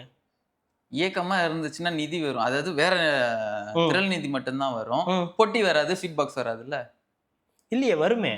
அது எதிர்த்து பேசுறது, வைக்கிறது, அவங்களுக்கு எதிராக பேசுறது, அந்த மாதிரி இருந்தாலும் அப்படி நம்ம ஒரு பார்கன் பண்ண, ஏய் நானும் இருக்கேன் களத்துல, நானும் இருக்கேன், நீ விட்டுனா நான் அங்க உள்ள வந்துருவேன் அப்படின்னு சொல்லி ஒரு மாதிரி ஒரு மிரட்டல் துணியில நம்ம வருவோம்ல. அப்ப இன்னும் கொஞ்சம் அதுலயே பேரம் வேற. நான் 8% வச்சிருக்கேன், எனக்கு எவ்வளவு பேரம் தெரியுமா? அப்ப அண்ணனுக்கு வந்திருக்கு, அதெல்லாம் நிறைய வருமா? அது என்ன டீலிங்ல போய் முடியுன்றது நமக்கு தெரியாது. ஆனா என்னன்னா 8% என்னங்க 8% வாங்குறது ஒரு மாபெரும் ஒரு இதுவா பேசிட்டு இருக்காரு அவரு. நீங்க ஏன் 8 நினைக்கிறீங்க? 40 லட்சங்க, 36 லட்சம் சொல்றாங்க. 36 லட்சங்க. சரி, 36 லட்சத்தை தக்க வச்சுக்க முடிஞ்சதா? அதுல பாதி பேர் திருந்திட்டான். 16 லட்சம் பேர் திருந்திட்டான் டக்குன்னு. இது தப்பா இருக்குது, ஏதோ தப்பா இருக்குதுன்னு சொல்லிட்டு அவன் போயிட்டான். மீதி 20 லட்சம் பேர் தான். அவங்களே நம்ம திருத்த வேண்டி இருக்கு. சொல்லி புரிய வைக்க வேண்டியதா இருக்குது. இல்ல இப்பயே வந்து அதான் நம்ம ஆட்கள்லாம் பாக்குறீங்களா, இல்லங்க நீங்க அடிச்சுக்கோங்க அண்ணனை அடிச்சுக்கோங்கன்ற அளவுக்கு இப்ப வந்து இறங்கிட்டாங்க. அடுத்தது அந்த பிச்சைக்காரக்காரு வேணான்ட்டாரு. ஓ, அதை விட பெஸ்டா தான் வேணுமா? அதுக்கு பதிலா தான் வானூர்தி. அது கூட அவருது இல்லையாமே, யாரோ மருமகனாமே. ஆமா, எங்க கொண்டு வந்து வாங்கி நீங்க நிறைய அலையறீங்கன்னா இந்தாங்கன்னு சொல்லிட்டு கொண்டு வந்து வீட்டுல நிப்பாட்டிட்டு போயிட்டாராமே. இவருக்கே இப்பதான் பொண்ணு பிறந்திருக்கு, அதுக்குள்ள மருமகன்றாரு. என்ன கதை அது? எனக்கு ஒன்றும் புரியல. என்னவா இருக்கும் தெரியலையே, உண்மையாவே தெரியல. எவனை கேட்டாலும் மாமன், மருமகன், சித்தப்பன், பெரியப்பன். பிறக்கும் போதே நம்ம வந்து முடிவு பண்ணிடுவோம். அவ்வளவு பெரிய காரை கொடுக்குற மருமகன் யாருங்க? சும்மா ஒரு காரை வந்து வச்சுங்க மாமா அப்படின்னு சொல்லக்கூடிய மருமகன் யாரு? எனக்கு உலகம் ஃபுல்லா ஆள் இருக்காங்க, உலகம் ஃபுல்லா என் இனத்தாள் இருக்காங்க, சம்பாதிக்கிறாங்க, வைக்கிறாங்க, எனக்கு கொடுக்குறாங்க, அதுல உங்களுக்கு என்ன எரியுதுன்னு கேட்கிறாரு. எங்களுக்கு எந்த எரிச்சலும் கிடையாதுன்றோம் நாங்க. நீங்க எங்களை சொல்லும் போதுதான் நாங்க உங்களை திருப்பி பேச வேண்டியது. ஐயா நீங்க இருக்கீங்க, நீங்க பாட்டு உட்கார்ந்து இருக்கீங்க, நான் பாட்டுக்கு சேவனேன்னு உட்கார்ந்து இருக்கேன். 2 பேருக்குள்ள கான்வர்சேஷனே இல்லைன்னா என்ன நடக்க போகுது? நீங்க உங்க வேலையை பார்ப்பீங்க, நான் பாட்டு உட்கார்ந்து போறேன், நீங்க பாட்டு இங்க உட்கார்ந்து இருக்க போறீங்க, முடிஞ்சு போச்சு தானே. ஆமா, இப்ப நம்ம தம்பி இருக்கா, அப்படி நீங்களும் தம்பி இப்படி உட்கார்ந்து இருக்கீங்க, உங்களுக்கும் தம்பிக்கு எந்த பேச்சுவார்த்தையும் இருக்காது. ஏன்னா தம்பி அவன் வேலையில இருப்பான், டபுள் ஒர்க். ஒண்ணு சிஸ்டம்லயும் இருப்பான், இன்னொரு நேரத்துல போன்லயும் படம் பார்த்துக்கிட்டு இருப்பான். அதனால நம்ம அவனை டிஸ்டர்ப் பண்ண போறது இல்ல. அதே மாதிரி நீங்க உங்க வேலையை பார்த்துட்டு 2 பேருக்கும் கான்வர்சேஷன் இல்லைன்னா எந்த பிரச்சனையும் வராது. கான்வர்சேஷன் இல்லைன்னா எந்த பேச்சுவார்த்தையும் இருக்க போறது இல்ல. அதுதானே இருக்கும். அப்போ நீங்க உங்க வேலையை பார்க்க போறீங்க. எங்க பிரச்சனை ஆரம்பிக்குதுன்னா, தமிழ் மக்கள் அது இது எல்லாம் பேசிட்டு இந்த காசு எங்கிருந்து வந்து கேட்டா மட்டும்தான் டென்ஷன் ஆகுது. எனக்கு காசு யார் கொடுத்தா உங்களுக்கு என்ன, எனக்கு எங்க இருந்து வந்தா என்ன, உலகத்துல இருக்கக்கூடிய தமிழ் மக்கள் எனக்கு வந்து கொடுக்குறாங்க. நான் வந்து பெருந்தலைவர் காமராஜருடைய பேரன், கக்கனுடைய பேரன், முத்துராமலிங்கத்தினுடைய பேரன். ஐயா நான் என்ன சொல்றேன், நீ ஒத்துக்கோங்க, நான் வேற எதுவுமே சொல்லல. ஆமாப்பா எனக்கு திருநெல்வேலி வருது, வர காசு நான் நல்லா இருக்கணும்ன்றதுக்காக எனக்கு கொடுக்குறாங்க, அந்த பணத்துல வந்து நான் கொஞ்சம் ஆடம்பரமா செலவு பண்ணிக்கிறேன், இருந்துக்கிறேன், ஒத்துக்கோங்கன்றேன். அது என்னன்னா ₹1 கூட நான் வந்து டீ குடிக்க கூட அதுல இருந்து காசு, டீ குடிக்க மட்டும்தான் அதுல இருந்து காசு எடுக்கிறது இல்ல. ஆமா, மத்தது எல்லாத்துக்கும் நான் அதுல இருந்து தான் எடுக்கிறேன். அப்ப இந்த மாதிரிலாம் நமக்கு பேச வைக்கிறது யாரு? அண்ணன் தான், நீங்க தான். நாங்க வந்து உங்களை வாலண்டியரா இவர் இன்னாருன்றலாம் நாங்க பேசுறது இல்ல. எங்களை மாதிரி இருக்கக்கூடியவங்க யோசிக்கிறதும் சொல்றது என்னன்னா, நீங்க இந்த மாதிரி ஏதாவது பேசும்போதுதான், தேவையில்லாத கதைகளை சொல்லும் போதுதான், அந்த கதைகளை எங்க தலையில கட்டும் போதுதான் நமக்கு இந்த கேள்வி எல்லாம் வருது. நீங்க சாதாரணமா தானே இருந்தீங்க, நீங்க ஒரு சாதாரண இயக்குனர் தானே, உங்களால நீங்க எத்தனை படம் நடிச்சிட்டீங்க, எத்தனை படம் நீங்க டைரக்ட் பண்ணிட்டீங்க, நீங்க டைரக்ட் பண்ண நடிச்ச காலத்துல உங்களுக்கு என்ன பெரிய காசு கொடுத்துருக்க போறாங்க, எப்படி நீங்க இவ்வளவு பெரிய வீட்டுல இருக்கீங்க, எங்க இந்த திடீர் காரணம் வந்துச்சு, ஏழை பிள்ளைகளாகிய நீங்கள் வந்து எப்படி இந்த திடீர்னு மருமகன் வந்து கொடுத்துட்டு போறாங்க. ஆமா, அது யார் அந்த மருமகன்? திடீர்னு அந்த மருமகன் என் பேர் சொல்லல அண்ணன், அதான் மாமன், மச்சான், மருமகன், என் ரத்தம் சரத்குமார். ஏங்க அதுக்குன்னு ஓ அப்படியா? அவருதான் வந்து கொடுத்துட்டு போனார். அவரு தெரியாது, யாரோ மச்சானா திடீர்னு மருமகன் வந்து கொடுத்தாரு வச்சுங்க. இந்த பிச்சைக்காரக்காரெல்லாம் எங்களுக்கு எதுக்கு அப்படின்னா, இவனே பிச்சைக்காரக்காரன். அது என்ன 1.5 கோடி கொடுத்தா அது பிச்சைக்காரக்காரு. ஆமா, அவ்வளவு கேவலமா நீங்க அவ்வளவு ரேஞ்சில இருக்கீங்க. 1.5 கோடிக்கு கார் ஓட்டுற அளவுக்கு இல்லங்க. நான் என்ன கேக்குறேன், மற்றவர்கள்லாம் இருக்காங்களா, நமக்கு அவங்களோட இது தெரியும். விஜய் இன்னைக்கு இருக்காருன்னா அவரோட இது தெரியும். அவரோட இன்னைக்கு அவர் ஒரு பெல்ட் போட்டா 60,000 ரூபாய்க்கு போடுறாருன்னா அவரு சம்பாரிச்சாரு, அவரு போடுறாரு. அவரு ஒரு மாசத்துக்கு ஒரு படத்துக்கு 200 கோடி 250 கோடி வாங்கியிருக்காரு. அவரு போடுறாருன்னா ஆமாங்க, அவரு அதுல என்னங்க லாஜிக் இருக்கு, அது வச்சிருப்பாருங்க, இதுல என்னங்க இருக்கு யோசனை. நீங்க யூஸ் பண்ற கார் வந்து கேட்கும் போது ஆச்சரியம் வரதானே செய்யும். நீங்க அவ்வளவு பெரிய தலைவர் கிடையாது, மீன்ஸ் நீங்க அவ்வளவு சம்பாதிக்கலையே, நீங்க அவ்வளவு எளிமையான குடும்பத்துல இருந்து வந்தவர் தானே, அந்த கேள்வி வரதானே செய்யும். இன்னைக்கு திமுக குடும்பத்துல இருந்து யாராவது இது பண்ணாங்கன்னா நம்ம வந்து யோசிப்போம். ஆமா, 2 2 4 அப்படின்னு ஓகேன்னு முடிவு பண்ணிட்டு போயிடுவோம். அண்ணனுக்கு அதுக்கு சம்பந்தமும். ஆமா, ஆனா நீங்க எப்படி உங்களுக்கு மட்டும் இதெல்லாம் நடக்குது, எப்படி எங்க இருந்து கிடைக்குது? சரி, உங்களுடைய இதுல இருந்து மாமனார் வீட்டுல இருந்து வந்துச்சு அப்படின்னா கூட எவ்வளவு, என்ன ரேஞ்சு, இப்படி ஒரு கேள்வி இருக்குல்ல. இந்த வீடு வாடகை வீடுன்றீங்க, காரு மருமகன் கொடுத்தான்றீங்க, என்னென்னமோ சொல்றீங்க. அப்போ இந்த கேள்வி எல்லாம் வரும்போது இயல்பாக வரக்கூடிய சந்தேகம் தானே. இதுல திறன்நிதின்னு சொன்னா உங்களுக்கே கோவம் வருது. கேட்காதவனா இருந்தா நமக்கு வந்து கோவம் வராது. கேட்டு வாங்குறீங்க, டார்கெட் வைக்கிறீங்க, டார்கெட் வச்சு அச்சீவும் பண்றீங்க. இத்தனை கோடி வேணும்னு டார்கெட் வச்சு அத கேள்வி கேட்டா உங்களுக்கு கோவமும் வருது. அதுக்கு ஓட்டு போடலன்னு வேற திட்டு வேற வாங்கணும் நம்ம இவர்கிட்ட. நாயே பேயே அவனே இவனே எங்களுக்கு வேணான்ற, உங்க கட்சியே வேணான்ற. நாங்க யாரும் கேட்கலங்க. அததாங்க நாங்களும் சொல்றோம். இப்போ திமுக கூட அந்த 20 லட்சம் இல்லையா, பேர் நம்ம எப்ப திருந்துவாங்கன்றது தெரியல திமுகவை எனக்கு. பேசுறோம், தாவேகாவை பேசுறோம், அதிமுக பேசுறோம். யாரும் நம்மள சொல்றது இல்லையே, ம். மக்களை குறை சொல்றது இல்லையே, மக்களை திட்டுறது இல்லையே. ஒருத்தர் இந்த குளத்தூர்ல ஒரு சிலர் பேரு, இந்த மாதிரி இந்த அனிதா ராதாகிருஷ்ணன் இவரோட மாமா இருக்காருல்ல, ம். தாய்மாமன் சீர் கொடுத்தாரு ம். அவரு, இவங்க எல்லாம் கூட சில நேரத்துல கொஞ்சம் ஒரு மாதிரி பண்ணிக்கிட்டு இருப்பாங்க. கேட்பாங்க. ஏன்னா ஓட்டே போடல, ஓட்டு போடாத உனக்கு எதுக்கு நான் செய்யணும்லாம் கேட்பாங்க. அந்த மாதிரி சில பீஸுகளை விட்டுருங்க. ம். அது இல்லாம இருக்கக்கூடியவங்க யாரும் வந்து திட்டுறது இல்லையே ஆமா. மக்களை வந்து. நீ எங்களுக்கு ஓட்டு போட மாட்டேங்கிற, உனக்கு என்ன கேடு, ம். நான் என்ன உனக்கு செய்யலையா, உனக்கு தலைவன்னா யாருன்னு தெரியாதா, உனக்கு இதுன்னா அது தெரியாதா, அதுன்னா தெரியாதான்றது. நீங்க உரிமை எடுத்துக்கல, உரிமை எடுக்கிற இடத்துல தாங்க நம்ம வந்து அப்ப அது உரிமை இருக்கும் போது கேட்க தானே செய்வாங்க. திரள் நிதி எங்க இருந்து வருதுன்னு அதெல்லாம் கேட்க கூடாது. கேட்க கொடுங்கன்னா கேட்டாங்க. என்னங்க வச்சிருக்கீங்களே வந்திருக்குது, எளிய ஏழை வீட்டு பிள்ளைகளாச்சே நீங்க, நீங்க என்ன பெஞ்சு கார்ல பொண்ணே மருமகன்றது. யாரா அந்த மருமகன் கேட்டா மருமகன் யாருன்னு தெரியாது. வந்துச்சு வீட்டுல கொண்டு வந்து நிப்பாட்டிட்டு போயிட்டாங்க, அண்ணன் நின்னு பரிசு அப்படின்னு சொல்லிட்டு மருமகன் போயிட்டு இருந்தாரா, இதுல போய் என்ன மாமா இதுல போய் போயிட்டு இதுல போங்க அப்படின்னாராம். டக்குன்னு இதை போயிட்டாங்க. இப்பதான் சொன்னாங்க அந்த காரை வித்துட்டு இந்த காரை வாங்கினேன், அதை வித்துட்டோம், அதை வித்துட்டு அந்த காசை அட்வான்ஸா கொடுத்து இஎம்ஐ கட்டுறோம்னாங்க. இப்ப என்னன்னு கேட்டா இது வந்து மருமகன் கொடுத்தது. எந்த மருமகன் திடீர்னு 1.5 கோடி கார் தரான்னு தெரியல. ஒரு சபரீசன் அவர்கள் ஒண்ணு கொடுத்தாருன்னா அதுல ஒரு லாஜிக் இருக்கு. மாமனா இருக்கு, நாங்க மாமா கார் வச்சுங்க மாமா அப்படின்னு சொன்னாருன்னா அதுல ஒரு லாஜிக் இருக்கு. ஏன்னா அவர் ஒரு கம்பெனி வச்சிருக்காரு, அதனால அதுல வந்து வருமானம் வந்துச்சு. பெரிய அளவுல நம்ம பெண்ணுன்ற ஒரு நிறுவனத்தை வச்சு நடத்தி இன்னைக்கு நம்ம வந்து உங்களை கொண்டு போய் இந்த இடத்துக்கு தள்ளி இருக்கோம், அதனால எங்களுக்கு பெரிய அளவுக்கு வருமானம் வந்துச்சு அப்படி வச்சு சொன்னா கூட ஒரு லாஜிக் இருக்கு. ஆமாங்க நியாயம் அப்படின்னு சொல்லலாம். நீங்க யாரு மருமகன், யாரு மாமா, யாரு மாமனாரு, என்ன கதை, எங்க இருந்து இந்த கார் வருது, அன்னைக்கு கேட்டா இஎம்ஐல வாங்கினேன்றீங்க, இன்னைக்கு கேட்டா மருமகன் கொடுத்ததுன்றீங்க. இந்த மாதிரி இருந்தா அப்புறம் மக்கள் கேட்க தானே செய்வாங்க. அதுதான் இந்த கேள்வி. திறநிதின்ற ஒரு விஷயத்துக்குள்ள இவ்வளவு பெரிய சப்ஜெக்ட் இருக்குதுன்னா நான் இன்னொன்னு சொல்லிடுறேன். நம்ம பேசிட்டு இருந்தோம்ல, ஆமா ரொம்ப சிம்பிள். நான் என்னுடைய போன் ப்ராப்ளம்னு ஒரு நாள் உங்ககிட்ட சொன்ன, ஒரு மாசத்துக்கு முன்னாடி சொன்னேன். 2 பேர் நமக்கு கால் பண்ணாங்க. நீங்க டேப் வேணும்னு சொன்னீங்க, நான் போன் ப்ராப்ளமா இருக்குன்னு சொன்னேன். ஓகேங்களா, நம்ம கிட்ட ஃபோன் பண்ணி உங்களுக்கு என்ன வேணும்னு சொல்லுங்க, என்ன இன்ஸ்டால மெசேஜ் பண்றாங்க, சில பேர் கால் பண்றாங்க, என்ன வேணும்னு சொல்லுங்க நாங்க உங்களுக்கு பண்றோம் அப்படின்றாங்க. இன்னைக்கு கூட ஒருத்தர் பேசினாரு, துபாயில இருந்து பேசினாரு. இல்ல சார் அது ஒன்றும் பிரச்சனை இல்லை, இல்லை நான் ஒரு மாசமா உங்களை ட்ரை பண்ணிட்டு, இல்லை சார் பிரச்சனை இல்லை, நீங்க வந்து அங்க இருக்க நம்ம வந்து மார்க்கெட்டிங் டீம் வச்சிருக்கு, போனை நம்ம கிட்ட வரும்போது தான் கான்டாக்ட் பண்ணுவாங்க, அதனால தான் வந்து எனக்கு ஒரு ஃபோன்லாம் ஒன்றும் பிரச்சனை, அன்னைக்கு சும்மா ஃபன்னுக்காக சொன்னேன். அதே மாதிரி அன்னைக்கு ஒரு அக்கா பேசினாங்க, அவங்க சொன்னாங்க. ஆமா, அவங்களும் என்ன சொன்னாங்க, தம்பி நீங்க சொல்லுங்க, நீங்க என் தம்பி மாதிரி, நான் உங்களுக்கு அமுச்சு விட்றேன்னு சொன்னேன். நமக்கு சந்தோஷமா இருக்கு, நம்ம ஒண்ணு சொல்றோம் அதுக்காக நமக்காக செய்யறாங்கன்னு. ஆனா நமக்கு அது கூச்சமா இருக்குல்ல.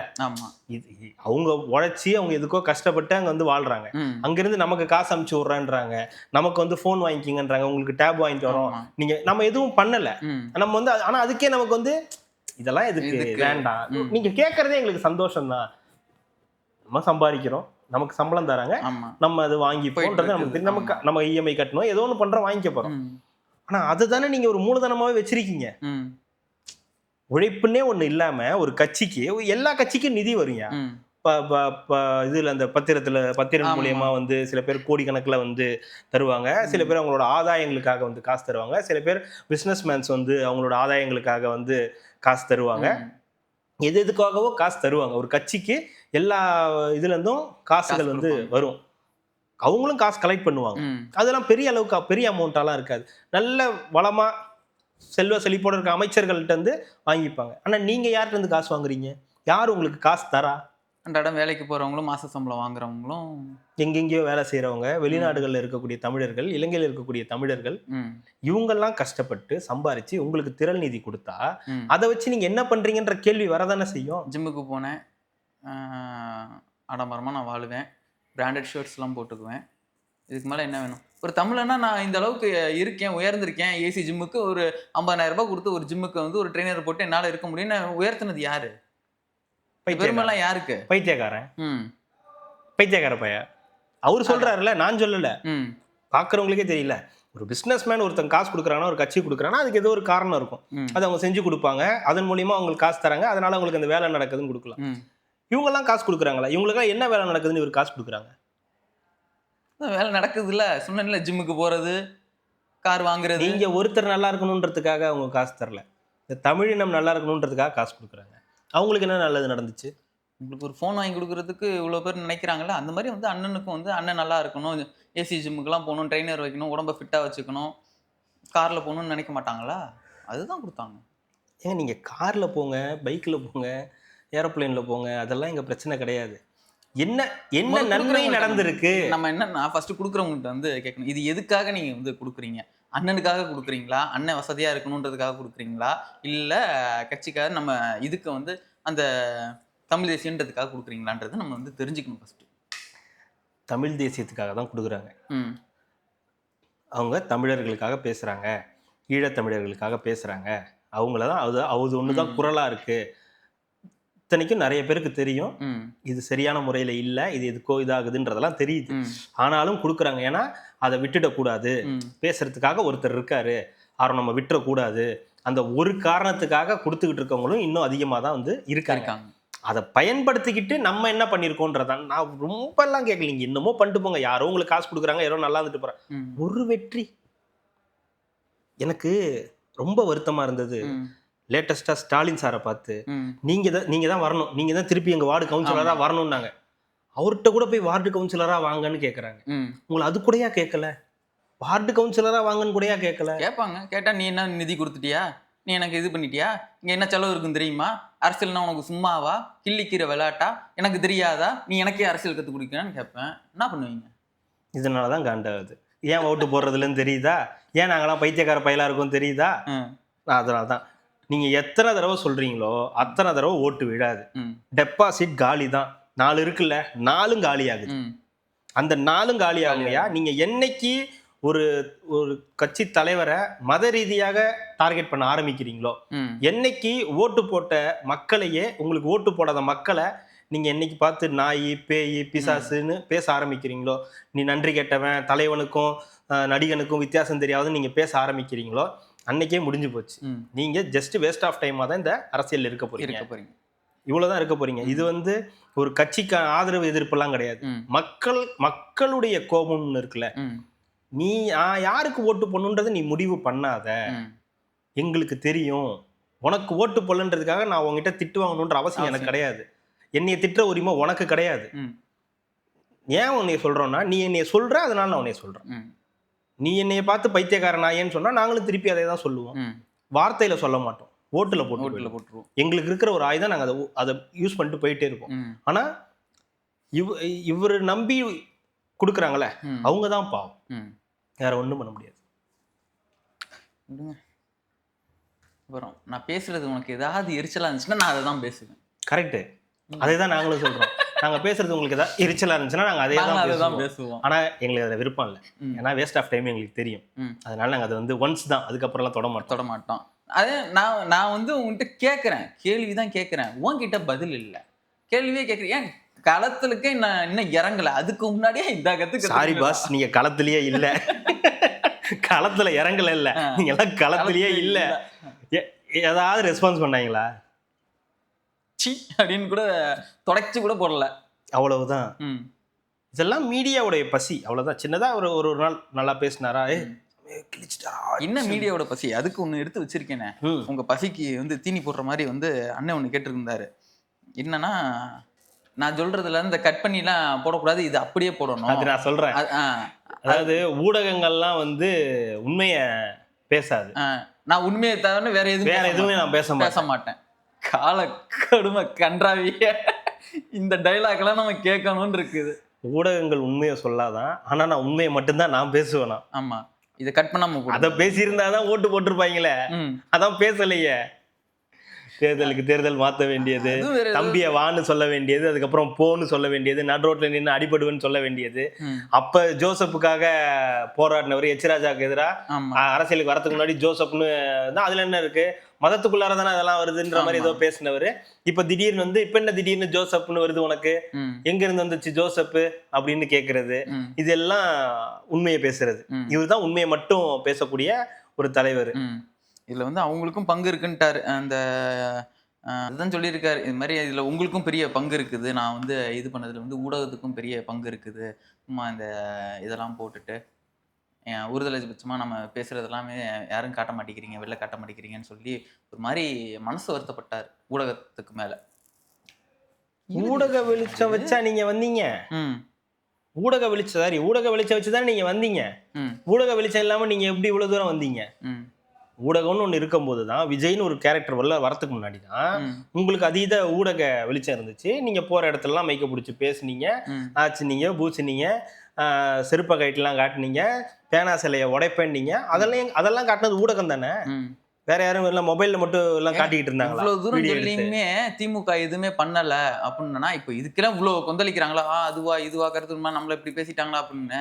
இவ்வளவு தூரம் அண்ணன் இவ்வளவு பண்ணியுமே திமுக எதுவுமே இது வரைக்கும் பவர்ல இருக்கும்போது எந்த ஒரு ரியாக்டுமே பண்ணலன்னா, அப்ப நீங்க யோசிக்க வேணாமா? ஏங்க ஆட்டை திரும்ப கைது பண்ணாங்களே.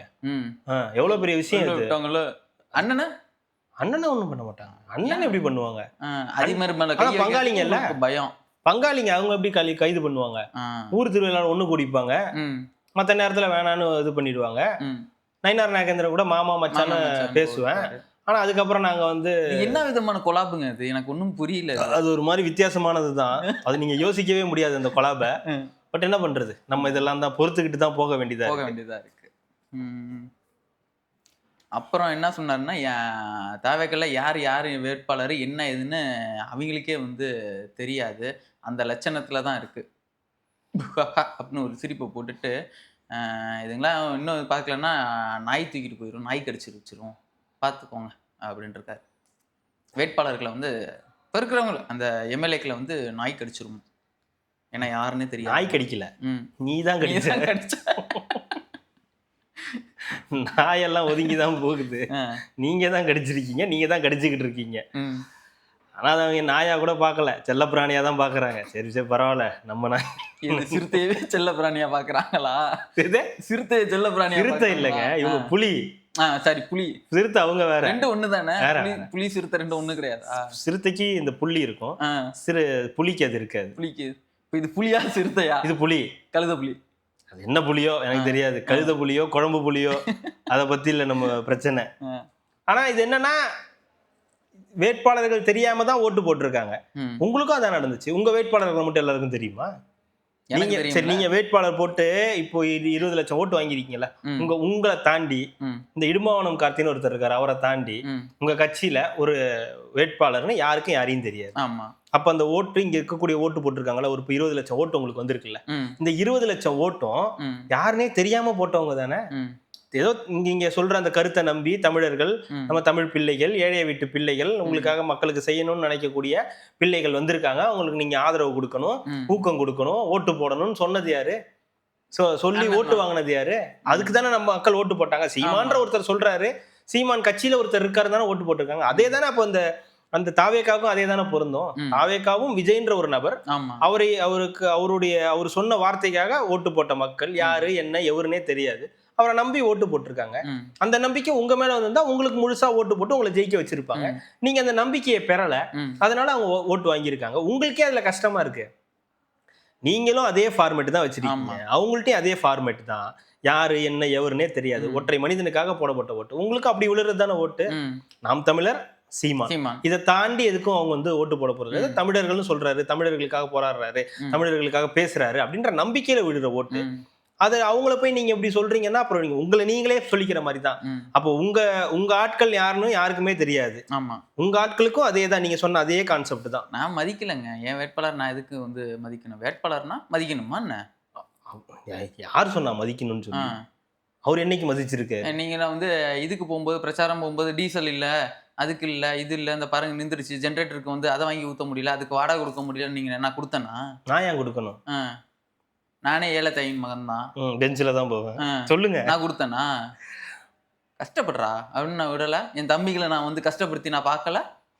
ஏழை தாயின் மகன்னா அப்படிதான் பண்ணுவாரு, வேற என்ன பண்ணுவாரு? இந்த மாதிரி எந்த தலைவன் பார்ப்பான்? தம்பிங்களை கஷ்டம் எவனும் பார்க்க மாட்டான், நான் பார்ப்பேன். அதுதான், ஏன்னா நான் அப்படியேப்பட்ட மனிதர். ஜோசப் விஜய் எதுக்கு நீங்க பெரம்பூர்லயும் திருச்சி கிழக்குலையும் போய் நின்றீங்க? இங்க இந்த மதத்தினர் அங்க அதிகமா இருக்காங்க, அந்த இடத்துல அந்த மதத்தினரும் ஜாதியினரும் அதிகமா இருக்குன்னு நீங்கெல்லாம் ஜாதி ஒழிச்சிட்டுன்னு ஒழிக்க போறேன்னு பேசுறீங்களா? முதல்ல உங்களை தான் ஒழிக்கணும். சரத்குமாரை பார்த்தா ஏன் ரத்தம்னு வேண்டியது. ஆமா, அவருக்கும் ரெட் பிளட், எனக்கு ரெட் பிளட். மற்றவங்களுக்குலாம் என்ன ப்ளூல வருதா? இந்த கம்பி எடுத்து கொடுறோம், அவன் கையை கிழிச்சு பார்ப்போம் என்ன கலர்ல வருதுன்னு பார்ப்போம். அதான் ஆனா அண்ணனுக்காக கொஞ்சம் ரத்தம் தர மாட்டியா? அவர் எனக்கு என்ன தந்தாரு, நான் அவருக்கு ரத்தம் தரத்துக்கு கண்டென்ட்டுக்கு தருக்காரு. இல்ல, ஜோசப் விஜய் அவர்கள் எந்த தொகுதியில் நின்றிருந்தாலும் நீங்க இந்த கேள்வி தான் கேட்க போறீங்க. 234 தொகுதி இருக்கும்போது நீங்க ஏன் அங்க போய் நிக்கிறீங்க? நாங்க உங்களை கேட்டோமா நீங்க ஏன் காரைக்குடியில நிக்கிறீங்க? அது என் சொந்த ஊரு. அதே மாதிரிதான் அவருக்கு அந்த ஏத்த இடமா இருந்திருக்கு. அரசியலுங்க இது. அரசியல்ல வெற்றி தோல்வி தாங்க தீர்மானிக்கும். வெற்றி பெறதுக்கு தாங்க அரசியலுக்கு வரது. வெற்றி பெற்று அதிகாரத்தை அடையணும். அதிகாரத்தின் மூலியமா தான் மக்களுக்கு நல்லது செய்ய முடியும். சரி, 15 வருஷமா கத்துறேன்றீங்களே, ஒரு தடவையான அந்த அதிகாரத்தை சுவைத்து அந்த அதிகாரத்தை வச்சு மக்களுக்கு ஏதாவது ஒண்ணு பண்ணணும்னு யோசிச்சிருக்கீங்களா? ஒரே ஒரு தடவை எம்எல்ஏ ஆகி கஷ்டப்பட்டு ஒரு எம்எல்ஏ ஆகி அந்த இடத்துக்கு போய் அந்த தொகுதி மக்களுக்கு உங்களால முடிஞ்ச அந்த நிதியை வச்சு அவங்களுக்கு ஏதாவது ஒரு நல்லது பண்ணணும்னு நீங்க நினைச்சிருக்கீங்களா? ஏங்க, ஒரு தேர்தலுடைய அடிப்படை கான்செப்டே இதுதானங்க. ஆமா, தேர்தல்ல நிக்கணும், ஜெயிக்கணும், ஜெயித்து மக்களுக்கு நல்லது செய்யணும். இதுதான் சாராம்சம். நம்ம அதை விட்டுறோம். தேர்தல்ல நிக்கிறோம் இதுலதான் கான்செப்ட் இருக்குன்னா அப்புறம் எப்படி உங்களுக்கு தெரியும்? அப்ப 234 தொகுதியில தனக்கு எந்த தொகுதி சரிபட்டு வரும், எங்க நமக்கு வெற்றி வாய்ப்புகள் அதிகம் இருக்கு, எதை பேஸ் பண்ணி நமக்கு ஓட்டு போடுவாங்க, இந்த இடத்துல நின்னா இதை செய்ய முடியும்ன்றதெல்லாம் கணக்கு. அந்த கணக்கை தாவேக்கா சரியா செஞ்சிருக்கு. அவர் 234 தொகுதியில எந்த தொகுதியில நின்னாலும் ஜெயிச்சிருந்திருப்பாரு. என்னை கேட்டா குளத்தூர்லயே போட்டிருந்தாலும் இன்னும் ஃபன்னா இருந்திருக்கும், பயங்கரமா இருந்திருக்கும், குஜிலி மஸ்து இன்னும் செமையா இருந்திருக்கும். அது விஎஸ் பாபு கூட, ஏன்னா இப்போ அசிங்கமே விஎஸ் பாபு நின்னு ஜெயிச்சிட்டாருன்றதா. விஜயன் தான் சரி, விஜய்ட்டு தானே தோத்தாருன்ற கூட வந்து விட்டு இருந்திருக்கலாம். அப்போ குளத்தூர்லயே அவ்வளவு பெரிய ஒரு அரசியல் தலைவர் தோக்குறாரு அப்படின்னு எல்லாரும் இது பண்ணும்போது அதுல என்ன இருக்கு? எல்லாமே வெற்றி தோல்வியை பேஸ் பண்ணது தானே. உங்களுக்கு அந்த எண்ணம் கிடையாது. இங்க நின்னா இது நடக்கும், இங்க நம்ம ஜெயிப்போம், இது மக்களுக்கு நல்லது நடக்கும், நம்ம வந்து உள்ள போய் மக்களுக்கு நல்லது பண்ணுன்றதெல்லாம் கிடையாது. நான் அப்படி பண்ணேன், நான் இப்படி பண்ணேன், நான் ஜாதியை பார்க்கல பாதியை பார்க்கலன்னா உங்களுக்கு அந்த ஜெயிக்கணும்ன்ற எண்ணம் இருக்கிறவங்க தான் இதெல்லாம் பிளான் பண்ணுவான். ஆமா, நமக்கு தான் அந்த எண்ணம் கிடையாது. நமக்கு தேர்தல் வந்தா கொண்டாட்டம். காத்துக்குன்னு இருக்கேன், வெறியா இருக்கேன். நான்லாம் எப்ப இடைத்தேர்தல் வப்பான்றது வெறியில இருக்கேன். நான் மாட்டுக்கு இந்த கரையும் தின்னு எக்ஸசைஸ் பண்ணிட்டு இருக்கிறது எதுக்கு தெரியலங்க. என்ன எலெக்ஷனால வேற ஏதாவது? எலெக்ஷன் இடைத்தேர்தலுக்காக கொலவெறியோட காத்துட்டு எனக்கு ஒண்ணுதான் தோணுச்சு.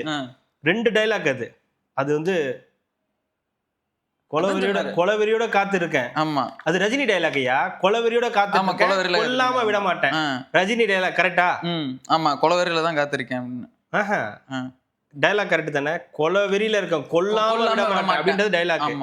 அண்ணன் சொல்றாரு கொலவெறியில இருக்கேன்னு, மக்கள் சொல்றாங்க கொல்லாம விட மாட்டோம் அப்படின்றதுதான் மக்களோட டைலாக். இப்ப எனக்கு புரியல, ஜிம்முக்கு போறதுக்கும் எலெக்ஷன்ல நிக்கிறதுக்கு என்ன சம்பந்தம்? நான் தயாராயிட்டு இருக்கேன்னு சொல்றேன், அடிச்சு தும்சம் பண்றதுக்கு. ஜிம்ல போய் என்ன தயாராகுறீங்க எலெக்ஷனுக்கு? மாட்டுக்கறி தின்றேன், ஆட்டுக்கறி தின்றேன்னு தின்றணும், எந்த நேரமும் தின்னணும். மாட்டுக்கறியை தின்னு, ஆட்டுக்கறியை தின்னு, முட்டைய குடி, பாலை குடி, ஓடு, ஒடியாரு, உட்காரு, இதுதான் வேலை மனுஷனுக்கு எந்த நேரமும். ஆமா, ஸ்பாரிங் கூப்பிட்டுருக்காருல்ல. ஏங்க, எலெக்ஷனுக்கு நிக்கிறதுக்கு எதுக்கு ஜிம்முக்கு போகணும்? காலை மாலை காலை நான் ஜிம்முக்கு போறேன்றாரு. ஆமா, முதல்ல அதுவே தப்பு. காலை மாலை தான் ஜிம்முக்கு போக முடியும். நான் எந்திரிக்கிறதே மாலைன்றதுனால மாலை. ஐயோ, நீங்க வேற. அவரு காலையில எந்திரிச்சு சிஎம்க்கு முன்னாடி போய் நின்றுவாரு. இல்லையே, எங்க போய் நின்றாரு? ரோட்ல சிஎம் வரதுக்கு முன்னாடி. எதுக்கு ரோட்ல போய் நிக்கிறீங்க? சிஎம் பாக்க. அது எல்லாத்துக்கும் இப்படி சொன்னா கோவம் வரும்ல அவங்களுக்கு? எனக்கு வரல, அவங்களுக்கு வரும்ல. அவருக்கும் வராது. வரும். எவ்வளவு நாள் ஆடுவீங்க? இல்லையா, நான் என்ன கேக்குறேன், காலையில எந்திரிச்சு சிஎம் ஆபீஸ் போறாரு, கரெக்ட்டுங்களா? அவரு போகும்போது டிராபிக் இருக்கும், அதனால ரோட ஒதுக்கி வந்து விடுறாங்க. நீங்க கயிறு போடுறீங்க. கயிறு போடுறாங்க, இது போடுறாங்கலாம் நீங்க சொல்லாதீங்க. சிஎம் வரும்போது கயிறு எல்லாம் போடதான் செய்வாங்க, அதை விட்டுருங்க. நீங்க எங்க போறீங்க காலையில எந்திரிச்சு? அறிவாலயங்களையும் ஏதாவது போயிட்டு வருவேன். அது எப்ப வேணாலும் போலாம்யா. அங்கேயும் ஃப்ரீயா தான் இருக்க போது, நீங்களும் ஃப்ரீயா தான் இருக்கீங்க. அந்த வழியா எங்கயாவது, அறிவாலயம் வழியா எங்கயாவது போகலாம். அதுதான் சொல்றேன். அப்புறம் எப்ப வேணாலும் போங்க. உங்களை யாரு என்ன பண்ண போறா? யாரு கேட்க போறா? யாரு தடுத்து நிறுத்த போறா? இதுல அதிகாரிகள் இப்படி திரும்பி நின்னுக்கிறாங்களா, இவர் ஏதாவது கேட்க போறாருன்னு? என்ன கேட்க போறாங்க? எப்ப வழி விடுவீங்கன்னு கேட்பீங்க. அதனால அந்த கடுப்புல இவர் வேற சும்மா ஏதாவது கேட்டுட்டு இருப்பாருன்றதுக்காக திரும்பி இருப்பாங்க. கோவத்துல துப்பாக்கி எடுத்து போட்டுற தினமும் இதே வேலையா வச்சிட்டு இருக்க. அம்பே நான் PK 97 பார்த்தவன். கன் எடுத்து நீட்டிட்டான். என்னடா நம்ம முன்னாடியே கன் எடுத்து நீட்டுறானே, நான் ஒரு ஒரு நிமிஷம் அசந்து போயிட்டேன். அப்படின்னு சொல்லிட்டு இந்த கன்னை பிடிச்சி திரும்பி பார்க்கறேன், என் போட்டோ ஒட்டி இருக்கு. அட பைத்தியக்கார பையில, இது வெடிக்காதுப்பா, இது சுடாது. அட பைத்தியக்கார பையில, எதுக்குற கண்ணு என்ன உங்க கண்ணுன்றதா உங்ககிட்ட நீட்டின பாத்துக்குங்க அப்படின்ற மாதிரி. இவர் ஏன் காலையில கிளம்பி முதல்ல போறாருன்னு எனக்கு தெரியல. எங்க போறாரு ஏது போறாருன்னு ஒண்ணும் தெரியல. சிஎம் போறாரு. மக்களுக்கு தாங்க நான், இந்த நாட்டுக்கு தாங்க நான் பாதுகாப்பு. எனக்கு இந்த பாதுகாப்புலாம் தேவை கிடையாதுங்க. எனக்கு இந்த கான்வாய், புரோட்டோகால், புரோட்டா சால்னா, ஆட்டுக்காலு பாயா, அதுலயும் சாத்திக்கிட்டாரு. ஆட்டுக்காலு, இந்த காலு எல்லாமே எப்ப பார்த்தாலும் குறி தின்றதுலயே இருக்குது. இல்ல, நீங்க நினைக்கிறது நிறைவேற போறது இல்ல. நீங்க நினைக்கிற மாதிரி எதுவும் நடக்க போறதும் இல்ல. உங்களுக்கு இந்த புரோட்டோகாலோ, உங்களுக்குன்னு ஒரு வண்டியோ, சிஎம் போஸ்டோ இதெல்லாம் கிடைக்க போறது இல்ல. கற்பனையிலே தான் வாழ போறீங்க. இதுல பிரபாகரன் மேல சத்தியம் வேற. பிரபாகரன் பிள்ளை நான் இதை செஞ்சுட்டு போறேன்னா இல்லையான்னு பாரு. வாய்ப்பு இல்ல ராஜா, நடக்காது. கனவு மட்டும்தான். அப்படிலாம் சொல்லாதீங்க. இப்ப பார்த்து ஆடணும் நீங்க, புரியுதுங்களா? நீங்க இன்னைக்கு பந்து உங்க காலில் இருக்குது, நாளைக்கு என் காலுக்கு வந்துச்சுன்னா நான் எப்படி ஆடுவேன் தெரியுமில்ல? பந்து உங்க காலில் இல்ல, உங்க கையிலேயே கொண்டு வந்து கொடுத்தாலும் இந்த கூடைப்பந்தாப்பா, அவங்க ஸ்லாங்ல சொல்லுவாங்க கூடைப்பந்து. ஆமா, போட்டு விளையாடுவாங்களே, அதுல கொண்டு போய் போட சொன்னா புடிச்சு பக்கத்துல தான் நீங்க கீழே தான் போடுவீங்களே தவிர கரெக்டா அது உள்ளார உங்களுக்கு போட தெரியாது. பந்த போடுறான்னா பந்த கீழே போட்டு அண்ணன் அதுல இருந்து வித்தியாசமா நான் பண்றேன் பார். இதை பார், தமிழ் பிள்ளைகள் இப்படிதான் பண்ணணும்னு சொல்லி பந்த கீழே போட்டு அதுல இருந்து விழுவலாம், வாய்ப்பு இருக்கு. இல்லைன்னா நேரா கூட இல்லைன்னா தலைகீழ சொல்லி கூட விழலாம், வாய்ப்பு இருக்கு. உங்க கிட்ட எடுத்துட்டு வந்து கொடுத்தாலும் உங்களால அதை பண்ண முடியாது. ஏன்னா உங்கள்ட்ட அந்த கெப்பாசிட்டி கிடையாது, உங்களுக்கு அது தெரியாது. நீங்க சும்மா நம்ம நயன்தாரா சொல்ற மாதிரிதான், சொல்லுங்க நான் இப்ப என்ன பண்ணணும், அதாங்க ஒருத்தர் அடிக்கணும், அதான் சொல்லுங்க நாங்க என்ன பண்ணணும், ஒரு சீட்டு ஜெயிக்கணும்.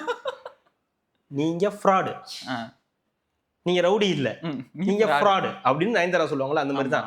நீங்க ஆட்சி அமைக்கிறதுக்கான ஆள் கிடையாது, நீங்க பேசுறதுக்கான ஆள். நீங்க நல்லா பேசுவீங்க, ஆனா நீங்க உங்களை ஆட்சி அமைக்க முடியாது. அவரு பேச மாட்டாரு, ஆனா அவர் ஆட்சி அமைப்பாரு. இவ்வளவுதான் வித்தியாசம். பேசி பேசியே டெபாசிட் போறதுக்கும் பேசாமலேயே ஆட்சியை பிடிக்கிறதுக்கும் நமக்கு டிஃபரன்ஸ் தெரிஞ்சு போச்சு. எந்த நேரமும் பேசிக்கிட்டு அடிச்சுக்கிட்டு கத்திக்கிட்டு பேசுறதுனால ஒரு பிரோஜனம் இல்லைன்றது மக்களுக்கு தெரிஞ்சு போச்சு. பிகாஸ் என்டர்டைன்மெண்ட், இது இப்படிதான் பார்க்கணும் அப்படின்றது தெரிஞ்சுக்கிட்டாங்க. நாட்டை காக்கிறதுக்காக தான் வந்து போராடிட்டு இருக்காரு, அது தெரியல. நாங்களும் தான் போராடுறோம், உங்கள்ட்ட இருந்து எங்களை காப்பாத்திக்கிறதுக்கு நாங்களும் தான் போராடுறோம். அமைச்சர் எல்லாம் பாருங்க, எம்எல்ஏ எல்லாம் பாருங்க, லாட்ரி வித்தவன், இது பிளாக்ல டிக்கெட் வித்தவன், அது என்ன கடன் அட்டை வச்சு மருந்து வந்து நசுக்குனவன், உருட்டுக்கட்டையா தூக்குனவங்க, இவங்க கிட்ட தான் நம்ம நாடு சிக்கிக்கிட்டு இருக்குதுன்னு அவர் வந்து ரொம்ப ஃபீல் பண்றாரு. தாயா உங்களுக்கு நம்ம புதுசா ஒரு அரசியல் எடுத்து கையில கொண்டு போனோம்னா, திராவிட அரசியல் விட்டு நம்ம ஒரு அரசியல் கொண்டு போனோம்னா அது வேற எங்கேயோ போய் வேற எவனும் வந்து இது பண்ணிட்டு போயிட்டான், ஜஸ்ட் மிஸ் அப்படின்ட்டாரு. அவன் ஜஸ்ட் மிஸ் தான், கூட்டணி கிட்டனு வச்சிருப்பாங்க, ஜஸ்ட் மிஸ். நல்ல வேலை நடக்கல, அது நடந்ததுன்னா நாடு என்ன இருக்குன்னு யோசிச்சு பாருங்க. நல்ல வேலை அந்த மாதிரி எதுவும் நடக்கல. இவங்களுக்கு ரொம்ப ஆர்வமா இருந்தாங்க, தம்பி வராரு கூட்டின்னு போவாரு அப்படின்னு பார்த்தாங்க. தம்பி உஷாராயிட்டாரு, இது தெரிப்பட்டு வராது போலயே, நம்மளே பேச மாட்டோம், இவங்க பேசிக்கிட்டே இருக்காங்க. நம்ம 5 நிமிஷம் பேசினா 55 நிமிஷம் பேசுறாங்க, நம்ம 5 நிமிஷத்தை சேர்த்து இவங்க சாவடிச்சிருவாங்க, இது நமக்கு ஒத்து வராது அப்படின்ட்டு தான் அண்ணன் தம்பி வந்து பிரிஞ்சுட்டாரு. ஏன்னா இவங்க வெளியே வந்து சொன்ன பில்டப் என்ன, தம்பி காங்கிரஸோட போகணும்னாரு, அதெல்லாம் நமக்கு சரிப்பட்டு வராதுன்ட்டோம், தம்பி தான் நம்ம கிட்ட கூட்டணிக்கு வரணும், நம்ம தம்பி கிட்ட கூட்டணி போக மாட்டோம். ரைட்டு தம்பி, நீங்க போகவே வேண்டாம். நல்ல வேலை இந்த கிரகம்லாம் அங்க போய் சேர்ந்து இருந்துச்சுன்னா என்னத்துக்காக இருந்து நம்மளே இந்த ஆட்சியை கவிழ்த்து இருந்திருக்கலாம். இல்ல திமுக அதிமுக சேர்ந்தே ஆட்சி நடத்தி இருந்திருக்கலாம், நம்மளே ஒத்துக்கிட்டு இருந்திருப்போம். அந்த அளவுக்கு தான் நடந்திருக்கும் இதெல்லாம், இந்த கன்றாவி எல்லாம். பஸ் ஸ்டாப்ல எல்லாம் விளம்பரம், இந்த விளம்பர மாடல் ஆட்சியில இருந்து உங்களெல்லாம் காப்பாற்றணும்னு நினைச்சுதான் இது பண்ணா, நீங்க திருப்பியும் விளம்பரம் மாடல் ஆட்சி தான் பண்ணிட்டு இருக்கீங்க. ஒவ்வொரு பஸ் ஸ்டாப்லயும் 709 டாஸ்மாக் கடையெல்லாம் மூடிட்டீங்கன்னு அங்க ஒரு போட்டோ, அதுல வந்து ஒரு போட்டோ நல்லாவா இருக்கு, அந்த போட்டோ அப்படி சிரிச்சிட்டு இருக்கிறது எதுக்கு இப்படி வைக்கிறீங்க? நல்லா இல்லைன்னா நீங்களா போயிட்டு நின்று தம்பி வேற அண்ணன் போட்டோ வைக்கணுமா? அண்ணன் போட்டோ வைக்க வேண்டாம், அது இந்த போட்டோ எக்ஸ்பேண்டபிள்ஸ் போட்டோ, அண்ணனோட எக்ஸ்பேண்டபிள்ஸ் போட்டோ ஒன்று இருக்கும்ல கை கட்டி, அதுக்கு அந்த தகுதியை வளர்த்துக்குங்க. உங்க போட்டோ வைக்கிற அளவுக்கு நீங்க தகுதியை வளர்த்துக்கிட்டு வாங்க, அதுக்கப்புறம் பார்ப்போம். தம்பிகிட்ட அந்த போட்டோ பிடிக்கலன்னா தம்பிகிட்ட போய் சொல்லுங்க, தம்பி இந்த போட்டோ நல்லா இல்லை தம்பி, என்னோட கேமராமேன் ஒருத்தா இருக்கான், அவனை நான் அனுப்பிச்சு விடுறேன், அவன் எடுத்து தருவான், நல்லா எடுத்து தருவான், அந்த போட்டோ இனிமே எல்லாரையும் மாட்டி மாட்டி வச்சிருங்க தம்பின்னு சொல்லுங்க. அதுக்கு என்ன பண்ண முடியும்? போட்டோக்காகலாம் என்ன பண்ண முடியும்? போட்டோக்காகலாம் ஆட்சியை மாத்த சொல்ல முடியுமா? அது சிரிச்சது நல்லா இல்ல, ஒரு மாதிரி சிரிச்சிருந்தீங்க. ஆமா, இவரை பார்த்து சிரிச்சிருக்க கூடாதுதான், சிரிச்சிட்டாரு. இப்ப என்ன பண்றது? அது சிரிக்கிறது அண்ணனை பார்த்து சிரிக்கிற மாதிரி இருக்கா? அவருக்கு அப்படிதான். இப்போ மோனாலிசா போட்டோ பார்த்தா நமக்கு எங்க இருந்தாலும் மோனாலிசா நம்மளையே பாக்குற மாதிரி இருக்கும்ல. ஆமா, அந்த மாதிரி அவருக்கு ஒரு எண்ணம். தம்பியோட போட்டோ எங்க பார்த்தாலும் தம்பி நம்மளையே பாக்குற மாதிரி, தம்பி நம்மளையே துப்புற மாதிரியே இருக்கிற மாதிரி அவருக்கு ஒரு ஃபீலிங்கோ என்னவோ தெரியல. அதுக்கு யாரு என்ன பண்ண முடியும்? அண்ணா நல்லா சிரிச்சு காட்டினாரு. அண்ணன் எப்பவுமே நல்லா தான் சிரிச்சு காட்டுவாரு. சிரிச்சு காட்டுவாருன்னு தான் சொன்னேன். பார்த்தது இல்லையா நீங்க? இல்லையே, நிறைய பண்ணியிருக்காரு இந்த மாதிரி எல்லாம். அதே மாதிரி ஆய்வு பண்றதுக்கு ஒவ்வொரு இடத்துக்கா போறீங்க, எல்லாம் இது பண்ணிட்டு அப்படியே கொஞ்சம் இந்த பள்ளிக்கரணை சைடும் போக வேண்டியதானே? குப்பை தொட்டி இருக்குல்ல, மலை மேல ஏறி நின்று பார்க்க வேண்டியதானே ஊர் எப்படி இருக்குதுன்னு. அப்படி சொல்லு. அப்படி வேண்டுகோள் வையே. இல்லையே, ஏன் வேண்டுகோள் அது இல்ல. ஒவ்வொரு இடத்துக்கு போகும்போது நீ புதுசு புதுசா ட்ரெஸ் போட்டுட்டு போற, யார் அந்த காஸ்டியூம் டிசைனர் எனக்கு அதை சொல்லு, நான் தேடிட்டு இருக்கேன்றாரு. இதெல்லாம் என்னங்க பிரச்சனை? காஸ்டியூம் டிசைனர் யாரு? என்ன கோட் சூட் போட கூடாதா? போட்டுக்க ஒண்ணு யாரு வேணாம்னா? நீங்க வேட்டி சட்டை கட்டணும், நாங்க வேட்டி சட்டை கட்ட கூடாதா? எனக்கு புரியலங்க. ஒரு முதலமைச்சர் அவர் அந்த காஸ்டியூம் டிசைனர் நல்லா இருக்குங்க, அவர் யாருன்னு சொல்லுங்க, நான் போய் அவர்ட்ட ஆர்டர் கொடுக்கணுங்க. நீங்க அதை சொல்ல மாட்டேங்கிறீங்க. ஏன் சொன்னா சப்பு சப்பு என்ன விளையாடுறீங்களா? அவர்தான் கேக்குறாரு அது யாருன்னு. உங்களுக்கு என்ன பிரச்சனை? ஒரு மனுஷன் ஒரு கோட் சூட் போடுறாரு, வேட்டி சட்டை கட்டுறாரு, பேண்ட் சட்டை போடுறாரு, டி ஷர்ட் போட்டு வர்றாரு, உங்களுக்கு என்ன கஷ்டமா இருக்கு? நீங்க அது போட்டுக்குவீங்க, நான் மட்டும் கோமணம் கட்டணும், கோணி பை தான் சுத்திட்டு திரியணும்னா இது என்ன அர்த்தம்? இது பைத்தியக்கார பையல. நீ தானே சொன்ன பெருந்தலைவர் காமராஜருடைய பேரன் நீ தானே சொன்ன, நானா சொன்னேன்? நீ எளிய காமராஜர் என்னைக்காவது அப்படி இருந்திருக்காரா? இல்ல, வேட்டி சட்டையோட தானே இருந்திருக்காரு, அப்படிதானே இருப்பாரு, எளிமையா தானே இருப்பாரு. அவருடைய பேரன் எப்படி இருக்கணும்? நீ பேரை நல்லா இருந்துட்டு பண்ணி அவரை மாதிரியே வேட்டி சட்டை கட்டணும்னு நான் சொல்லல, சிம்பிளா தானே இருக்கணும். ஆனா நீ அப்படி இருக்க. இது நல்லா இருக்கு. என்னப்பா இது எனக்கு புரியல. ஒருத்தர் கஷ்டப்பட்டு சம்பாரிச்சு பல கோடி ரூபாய் வச்சிருப்பாராம், அவரு வித்தியாசமா காஸ்டியூம் போடக்கூடாது, காஸ்டியூம் டிசைனர் வச்சிருக்க கூடாதான். ஏழை பிள்ளை, எளிய வீட்டு பிள்ளை மட்டும் வித்தியாசமா போடுவாராம், ட்ரெஸ் போடுவாராம். அதுக்கு நம்ம கோமணம் கட்டி இருந்தாரா, அண்ணனும் கோமணம் கட்டிட்டு போக சொல்லி அந்த கன்றாவில நம்மளால பார்க்க முடியாது. பார்க்க முடியவே முடியாதுங்க. அதெல்லாம் அண்ணன் கோமணத்தோட போனா யாரு பாப்பா? பச்சை துண்டு இடுப்புல கட்டிட்டு போனா இல்ல. அவர் தேடிட்டு இருக்காரு அந்த காஸ்டியூம் சார். தயவு செஞ்சு இது முதலமைச்சர் பார்த்திருக்க மாட்டாரு, இந்த மாதிரி நிகழ்ச்சி எல்லாம் ஸ்கிப் பண்ணியிருப்பாரு. அப்படி ஒரு வேளை பார்த்துருந்தீங்கன்னா அந்த காஸ்டியூம் டிசைனர் யாருன்னு அண்ணனுக்கு வந்து சொல்லுங்க. நீங்க சொன்ன மாதிரி தான் லூசு பிலிப்பு சட்டைலாம் அண்ணன் தான் போடுறாரு. லூசு பிலிப்பு தான் அதெல்லாம் லூசு பிலிப்பு. அது அந்த லூசு பிலிப்புலாம் வந்து இங்கே தான் தயாரிச்சது. அப்புறம் இங்க தயாரிச்சு வெளிநாட்டுக்கு எக்ஸ்போர்ட் பண்ணி வெளிநாட்டுல இருந்து இங்க விற்கிறீங்க. இதுதாங்க நம்ம காண்டாகிறது. பேசுறதெல்லாம் அப்படி பேச வேண்டியது. ஆனா நாங்க போடுறதெல்லாம் ஜீன் தான் போடுவோம், சட்டையை தான் போடுவோம்னா நாங்க சொன்னோமா உங்களை போடக்கூடாது, நீங்க இப்ப பெருந்தலைவர் காமராஜ் மாதிரி தான் லூசா சட்டை போட்டு வரணும்னு நாங்க சொன்னோமா? போடக்கூடாதுன்னு நான் சொல்லுங்க, உழைச்சு சம்பாரிச்சு போடதான் நான் சொன்னேன். வேற என்ன திருநிதி காசுல வாங்கி போடாதீங்கன்னு தான் நான் சொன்னேன். ஒவ்வொரு சட்டை 5000 ரூபாய் 10000 ரூபாங்க. எரியுமா எரியாதா? அது திருட்டு நிதியில கொடுத்தது, இவங்க கொடுத்தது. அப்படியா? அனிதா அவரு கொடுத்தது, சீர்ல வந்தது. சீர்ல கூட பிட்டு துணி தானே வச்சு கொடுப்பாங்க. பிட்டு துணியா? சரி ரைட்டு. இப்பெல்லாம் சட்டையெல்லாம் வச்சு கொடுக்க மாட்டாங்களே. அவங்களுக்கு பெரிய லெவல்ல அவங்க கொடுப்பாங்க. திருட்டு நிதியில இருந்து வந்தது அப்படின்னா அதெல்லாம் வாங்கிக்கலாம். திருட்டு நிதியில வந்த சீரெல்லாம் வாங்கிக்கலாம்.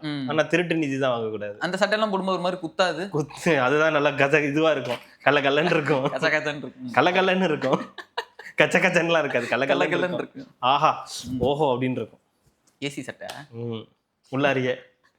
ஆமா, இதுல போட்டு வருவாங்கல்ல, சிவாஜில வந்து போட்டு அந்த மாதிரி. அதே மாதிரி அண்ணன் எல்லாத்தையும் மாடு மேய்க்க சொன்னா என்னையவே நீ மாடு மேய்க்க சொல்ற, நீ என்னையவே கேள்வி கேட்குற, செத்து போடா அப்படின்னு இருக்காரு. உன்னை யாரு மேய்க்க சொன்ன? செத்து போ. ஆனா ஒரு நாள் நீ என்னைய வந்து பாப்ப மாட்டு கொட்டாயில முதலமைச்சரா. ஆமா, என்னுடைய வந்து ஆகணும்ல. நம்ம மக்கள் என்ன கேக்குறாங்கன்னா, மாட்டு பண்ணையில இந்த மாதிரி கலப்பட அந்த மாடு ஆடு கோழி இந்த மாதிரி கூட்டு பண்ணையில ஆமா கூட்டு பண்ணையில முதலமைச்சர் இருப்பாரு, அங்கதான் பேசிக்கிட்டு இருக்காருன்னு சொல்லி எல்லாரும் வந்து பாப்பாங்களாம். பறந்து பாக்குறவங்க அங்க நான் கூட்டு பண்ணையில புடிச்சு சாப்பிட்டுட்டு இருப்போம், அங்கேயும் தின்றதுதான். ஆமா, நான் சொன்னேன் இல்லப்போ, அங்கே நான் வந்து கூட்டு பண்ணையில உட்காந்து நான் கோழி வறுத்து தின்னுட்டு இருப்பேன். அப்ப நீ வந்து அங்க பாப்பீல. செக்ரட்டரியேட்லயே சிஎம் பார்க்க முடியலையா? எங்க டெய்லியும் வர இடத்துலயே உட்கார்ந்து இருக்கிறாராம். அங்கேயே முதலமைச்சரை பார்க்கறதுக்கு இவ்வளவு பஞ்சாயத்து. இது கூட்டு பண்ணை எங்க இருக்குமோ எந்த ஊர்ல இருக்குமோ தெரியாது. மக்களுக்கான முதல்வருங்க, எப்போ வேணாலும் எங்க வேணாலும் போய் பார்க்கலாம். அதனாலதான் பண்ணைக்கு வர சொல்லியிருக்கேன். நீ தான் அங்க தின்னுட்டு நீங்க அங்க சாப்பிட்டுட்டு இருப்பீங்கல்ல, சாப்பிட்ற நேரத்துல பார்க்க கூடாதுன்னுவீங்க, ஆமா. சாப்பிட்டு உறங்கணும்னுவீங்க, அப்புறம் உடற்பயிற்சி செய்யணும்னுவீங்க, உடற்பயிற்சி செஞ்சோன்னா நான் போய் தூங்க போறேன்னுவீங்க, அப்புறம் காலையில எந்திரிச்சு நான் பால் கறக்க போறேன்னுவீங்க, அப்புறம் கொஞ்ச நேரம் கழிச்சு இல்லைங்க ஒரு ஆடு மேய்ச்சிக்கிட்டு இருக்காரு நீங்க இங்க வர வேணான்னுவீங்க, அப்புறம் கொஞ்ச நேரம் கழிச்சு அங்க வளர்த்துக்கிட்டு இருந்த கோழியை இது பண்ணி ரெடி பண்ணி சமைச்சுக்கிட்டு இருக்காரு அவரை பார்க்க முடியாதுன்னுவீங்க, இப்பதான் கிண்டி பார்த்துக்கிட்டு இருக்காரு டேஸ்ட் பார்த்துட்டு இருக்காரு, அப்புறம் மறுபடியும் சாப்பிட உட்காருவீங்க. அப்புறம் எப்போ பாக்குறது உங்களை? அவர் கேட்டது என்னன்னா, நீ ஆடு மாடு மேய்க்க மாட்டேன்ட்ட, சரி நான் ஆடு மாடு மேய்க்கிறத அரசு வேலையா பார்க்கணும்னா அப்ப நீ என்னை தேடி வந்து தானே ஆகணும் அந்த கவர்மெண்ட் ஜாபுக்கு. அதுதான் நான் சொல்றேன். எனக்கு சரி நீ அதெல்லாம் கூட ஓகே, கூட்டு பணியில இருக்கும்போது பாருன்னு சொல்றீங்கல்ல, ஏன் முதலமைச்சரானாதான் நீங்க கூட்டு பண்ணை வைக்கணுமா, கூட்டு பணியில இருக்கணுமா? இப்பவே உங்களுக்கு இருக்கிற வசதி வாய்ப்புக்கு மக்கள் கொடுக்குறாங்களே பணம், அந்த பணத்தை வச்சு நீங்க ஒரு கூட்டு பண்ணை வைக்கலாமே. ஆடு மாடு கோழி பன்னி என்ன இருக்கோ நீங்க அதெல்லாம் எடுத்து வச்சு வளர்த்து அடுத்த கட்டத்துக்கு நீங்க எடுத்துட்டு போகலாமே. உங்களுக்குன்னு ஒரு நிலம் இருக்கும் இல்லையா? கண்டிப்பா ஒரு அஃபிடேவிட்ல கொடுத்துருப்பாருல, நிலம் இருக்குன்னுலாம் ஏதோ வாங்கியிருந்தாருன்னு சொல்லியிருந்தாங்கல்ல, அந்த நிலத்திலயோ இல்ல இவங்கள்ட்ட அந்த மருமகன் இருக்காருல்ல, இது 1.5 கோடி ரூபாய்க்கு கார் கொடுத்த மருமகன் இருக்காருல்ல, மருமகன்ட்ட கேட்டா கொடுக்க போற ஒரு இடம் கொடுக்க கார் கொடுத்த மருமகன் இடம் கொடுக்க மாட்டாரா? இல்ல மாமன்ட்ட கேட்க வேண்டியதானே, நயினார் மாமா கிட்ட. ஏன் நயினார் மாமா இருக்காருல்ல, ஆமா அவருடைய மாமா சொல்றேன், அவர்கிட்ட கேட்டா தர போறாரு. சரி உண்மனிதா அவர்கிட்ட கேட்டா திருச்செந்தூர்ல கொடுக்க போறாரு, இல்ல சித்தப்பா எடப்பாடி கிட்ட கேட்டா சேலத்துல கொடுக்க போறாரு. எங்கேயோ ஒரு இடத்துல ஒரு கூட்டு பண்ணி வைக்கலாமே, வச்சு நீங்க இந்த மாதிரி எல்லாம் செஞ்சு செய்யலாமே. நீங்க மக்களுக்கு ஒரு எடுத்துக்காட்டா இருக்கலாமே. தக்காளி நம்ம வரது மட்டும் பென்ஸ் கார்ல வருவோம் போவோம், இதுல நீலாங்கரையில தான் தங்குவோம், பிள்ளைங்களை படிக்க வைக்கிறதுலாம் இதுல தான் படிக்க வைப்போம், லூயிஸ் பிலிப்ல தான் போடுவோம். நான் ஏன் கோமணம் கட்டணும்னு கேட்கறேன்னா, அப்புறம் கேட்கறவங்க கேட்பான்ல, நான் ஏன் ஆடு மேய்க்கணும் மாடு மேய்க்கணும்னு கேட்பான்ல. ஐயா ஆடு மேய்க்கிறதும் மாடு மேய்க்கிறதுலாம் தப்பான வேலை நீங்க யாரும் சொல்லல. ஆனா நம்மளுடைய கல்வி முறை மாறிக்கிட்டு இருக்கு, நம்ம டிஜிட்டலா போயிட்டு இருக்கோம். நமக்கு இவர் ஒண்ணு அடிக்கடி சொல்றாரு, சாஃப்ட்வேருக்கு போறவனும் சாப்பிட்டு தான் போகணும், ஞாபகம் வச்சுக்கன்னா. அதற்கான வேலைகள் நடந்துகிட்டு தான் இருக்கும். வேளாண் ஒரு காலத்திலயும் நிக்க போறது கிடையாது. சாப்பாடு இல்லாம நம்ம இருக்க போறது இல்ல, விவசாயம் இல்லாம நம்ம இருக்க போறது இல்லை. ஆனா விவசாயத்துக்கு நம்ம இப்ப என்ன பண்ண போறோம்ன்றதா முக்கியம். அதுக்காக வேலை இல்லாதவனுக்கு நீ என்ன காசு கொடுக்குற, வேலை இல்லாதவனுக்கு நிரந்தரமா காசு கொடுக்கல, நிரந்தரமா இவனுக்கு வேலையே கிடைக்காது, இவனுக்கு நிரந்தரமா நம்ம காசு கொடுப்போன்றது இல்ல. அவனுடைய அந்த டைமுக்கு காசு இல்லாதப்ப அவன் வேலை இல்லாம கஷ்டப்படுறான்றதுக்காக ஒரு திட்டம் 4000 ரூபாய் கொடுக்குறோன்றாங்க. அது சரியா தப்பான்றது அடுத்த பிரச்சனை. இந்த அரசு கொடுக்குறேன்னு சொல்லுது, அதுதான் விஷயமே தவிர அவனுக்கு நிரந்தரமா காசை கொடுத்தவனு நீ வா என்ன வேலைன்னு என்கிட்ட கேட்காத, என்ன ஆக போற, உனக்கு என்ன வேலை வேணும், என்ன வேலை வேணும் என்கிட்ட கேட்காத. ஆடு வைக்கிறியா, ஆடு மேய்க்கிற வேலை இருக்கு. மாடு மேய்க்கிறியா, மாடு மேல வைக்கிறதுக்கு. கோழி இது பண்றியா, அந்த வேலை இருக்கு. பன்னி மேய்க்கிறியா, அந்த வேலை இருக்கு. எந்த வேலை வேணும்னு சொல்லு, எல்லாத்தையும் இவரே உட்காந்து பாப்பாரு. 3 வயசுல கொண்டு வந்து பிள்ளை என்கிட்ட கொடுத்துடணும், நான் கழுவி விட்டு எல்லாம் பண்ணி ரெடி பண்ணி வச்சிருவேன். வச்சுட்டு ஐயா உனக்கு என்னையா படிக்கணும் நான் கேட்பேன். அவன் சொல்லுவான் ஐயா நான் டாக்டர் படிக்கணும், நீ போ. ஐயா நான் இன்ஜினியரிங் படிக்கணும், நீ போ. ஐயா ஐயா எனக்கு பாட்டு பாட வரையா, நீ போ பாட்டு கிளாஸ் போ. ஐயா எனக்கு டான்ஸ் ஆட, நீ போ டான்ஸ் கிளாஸ் போ. ஓகே அடுத்து என்ன, ஆடு மாடு மேய்க்கணும்னா ஆடு மாடு மேய்க்க போயிருவேன். இவ்வளவுதான்.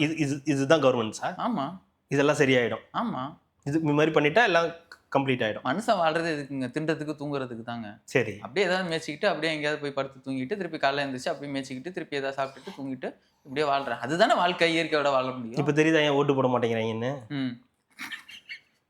3 வயசுல கொண்டு வந்து என்கிட்ட கொடுத்துருன்றிய இல்ல, அதுட்ட கேட்டோன்னே நாளைக்கு அடுத்த நாள் 16 வயசு ஆகி டாக்டர் படிக்க போயிடும். ஆமா இவர் தான் பொறுப்பு, அதுக்கெல்லாம் நான் தான் பொறுப்பு. 16 வயசு 16 வயசுல நீ அது ஆகலன்னா என்னை கேளு. என்னங்க திரள்நிதி வருதுன்னு கேட்டதுக்கே இந்த கோவம் வருது. 16 வயசுல அந்த பையன் எதுவுமே ஆகலைன்னு கேட்டா பின்ன கோவம் வருமா வராதா? அப்ப நீ என்னென்ன பதில் சொல்லுவீங்க? நம்மளே கடிப்பாப்லாம். உன் பிள்ளைக்கு படிக்கலாம் நான் என்ன பண்றது? டாக்டர் ஆகுறேன்னு சொன்னீங்க, சித்த மருத்துவம், பச்சை புள்ளி நாட்டு மருத்துவம், வயிற்று வலினா வெந்தயத்தை எடுத்து போட்டு தண்ணியை குடி மருத்துவம், வவுத்து சூடு போயிடும் அப்படின்பாங்க. உட்வர்ட்ஸ் குடி சரியா போயிடும், வாம தண்ணி குடிங்க.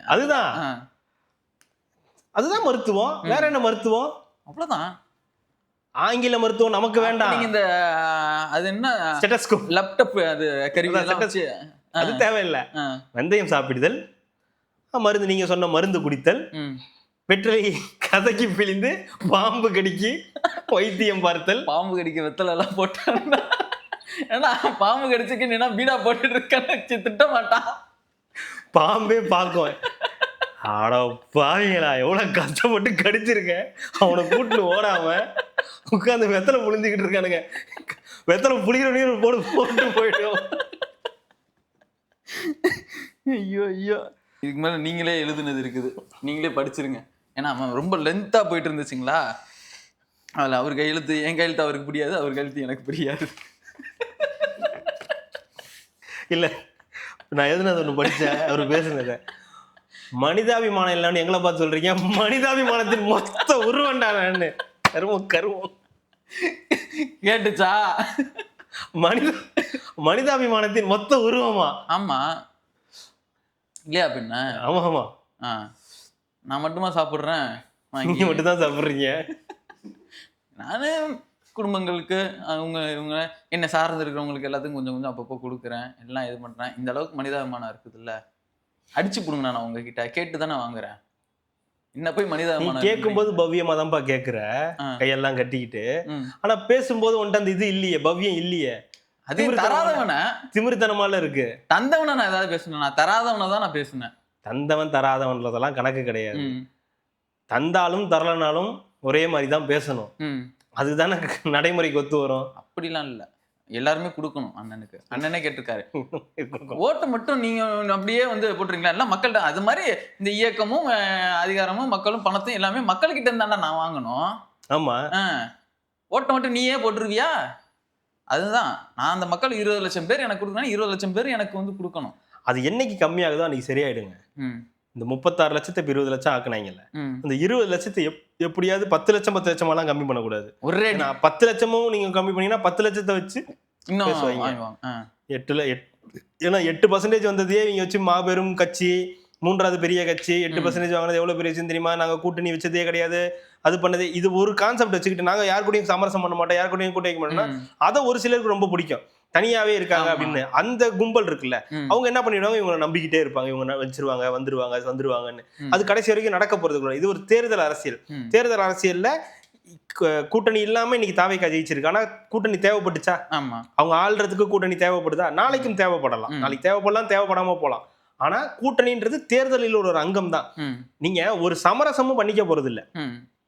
நீங்க உங்களோட கொள்கைகள்ல நீங்க எந்த சமரசமும் பண்ணிக்க போறது இல்ல. தேர்தல்ல ஒன்னா இருக்க போறீங்க, பேச போறீங்க, அவ்வளவுதான், முடிஞ்சு போச்சு. வெற்றி வந்ததுக்கு அப்புறம் உங்களோட எம்எல்ஏக்கள் இருக்க போறீங்க.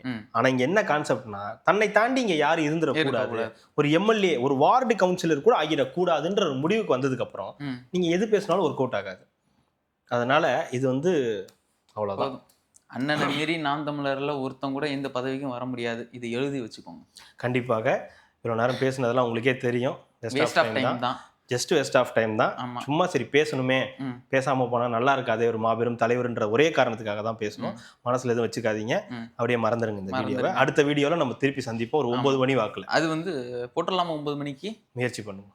9-9:30 நம்ம வந்து போட்டுடலாம். அந்த வீடியோவும் நம்ம வந்து போட்டுடலாம். தொடர்ந்து நம்ம அடுத்த வீடியோல பேசுவோங்க. பயனுள்ள தகவலெல்லாம் பேசுவோம். மகிழ்ச்சி, நன்றி.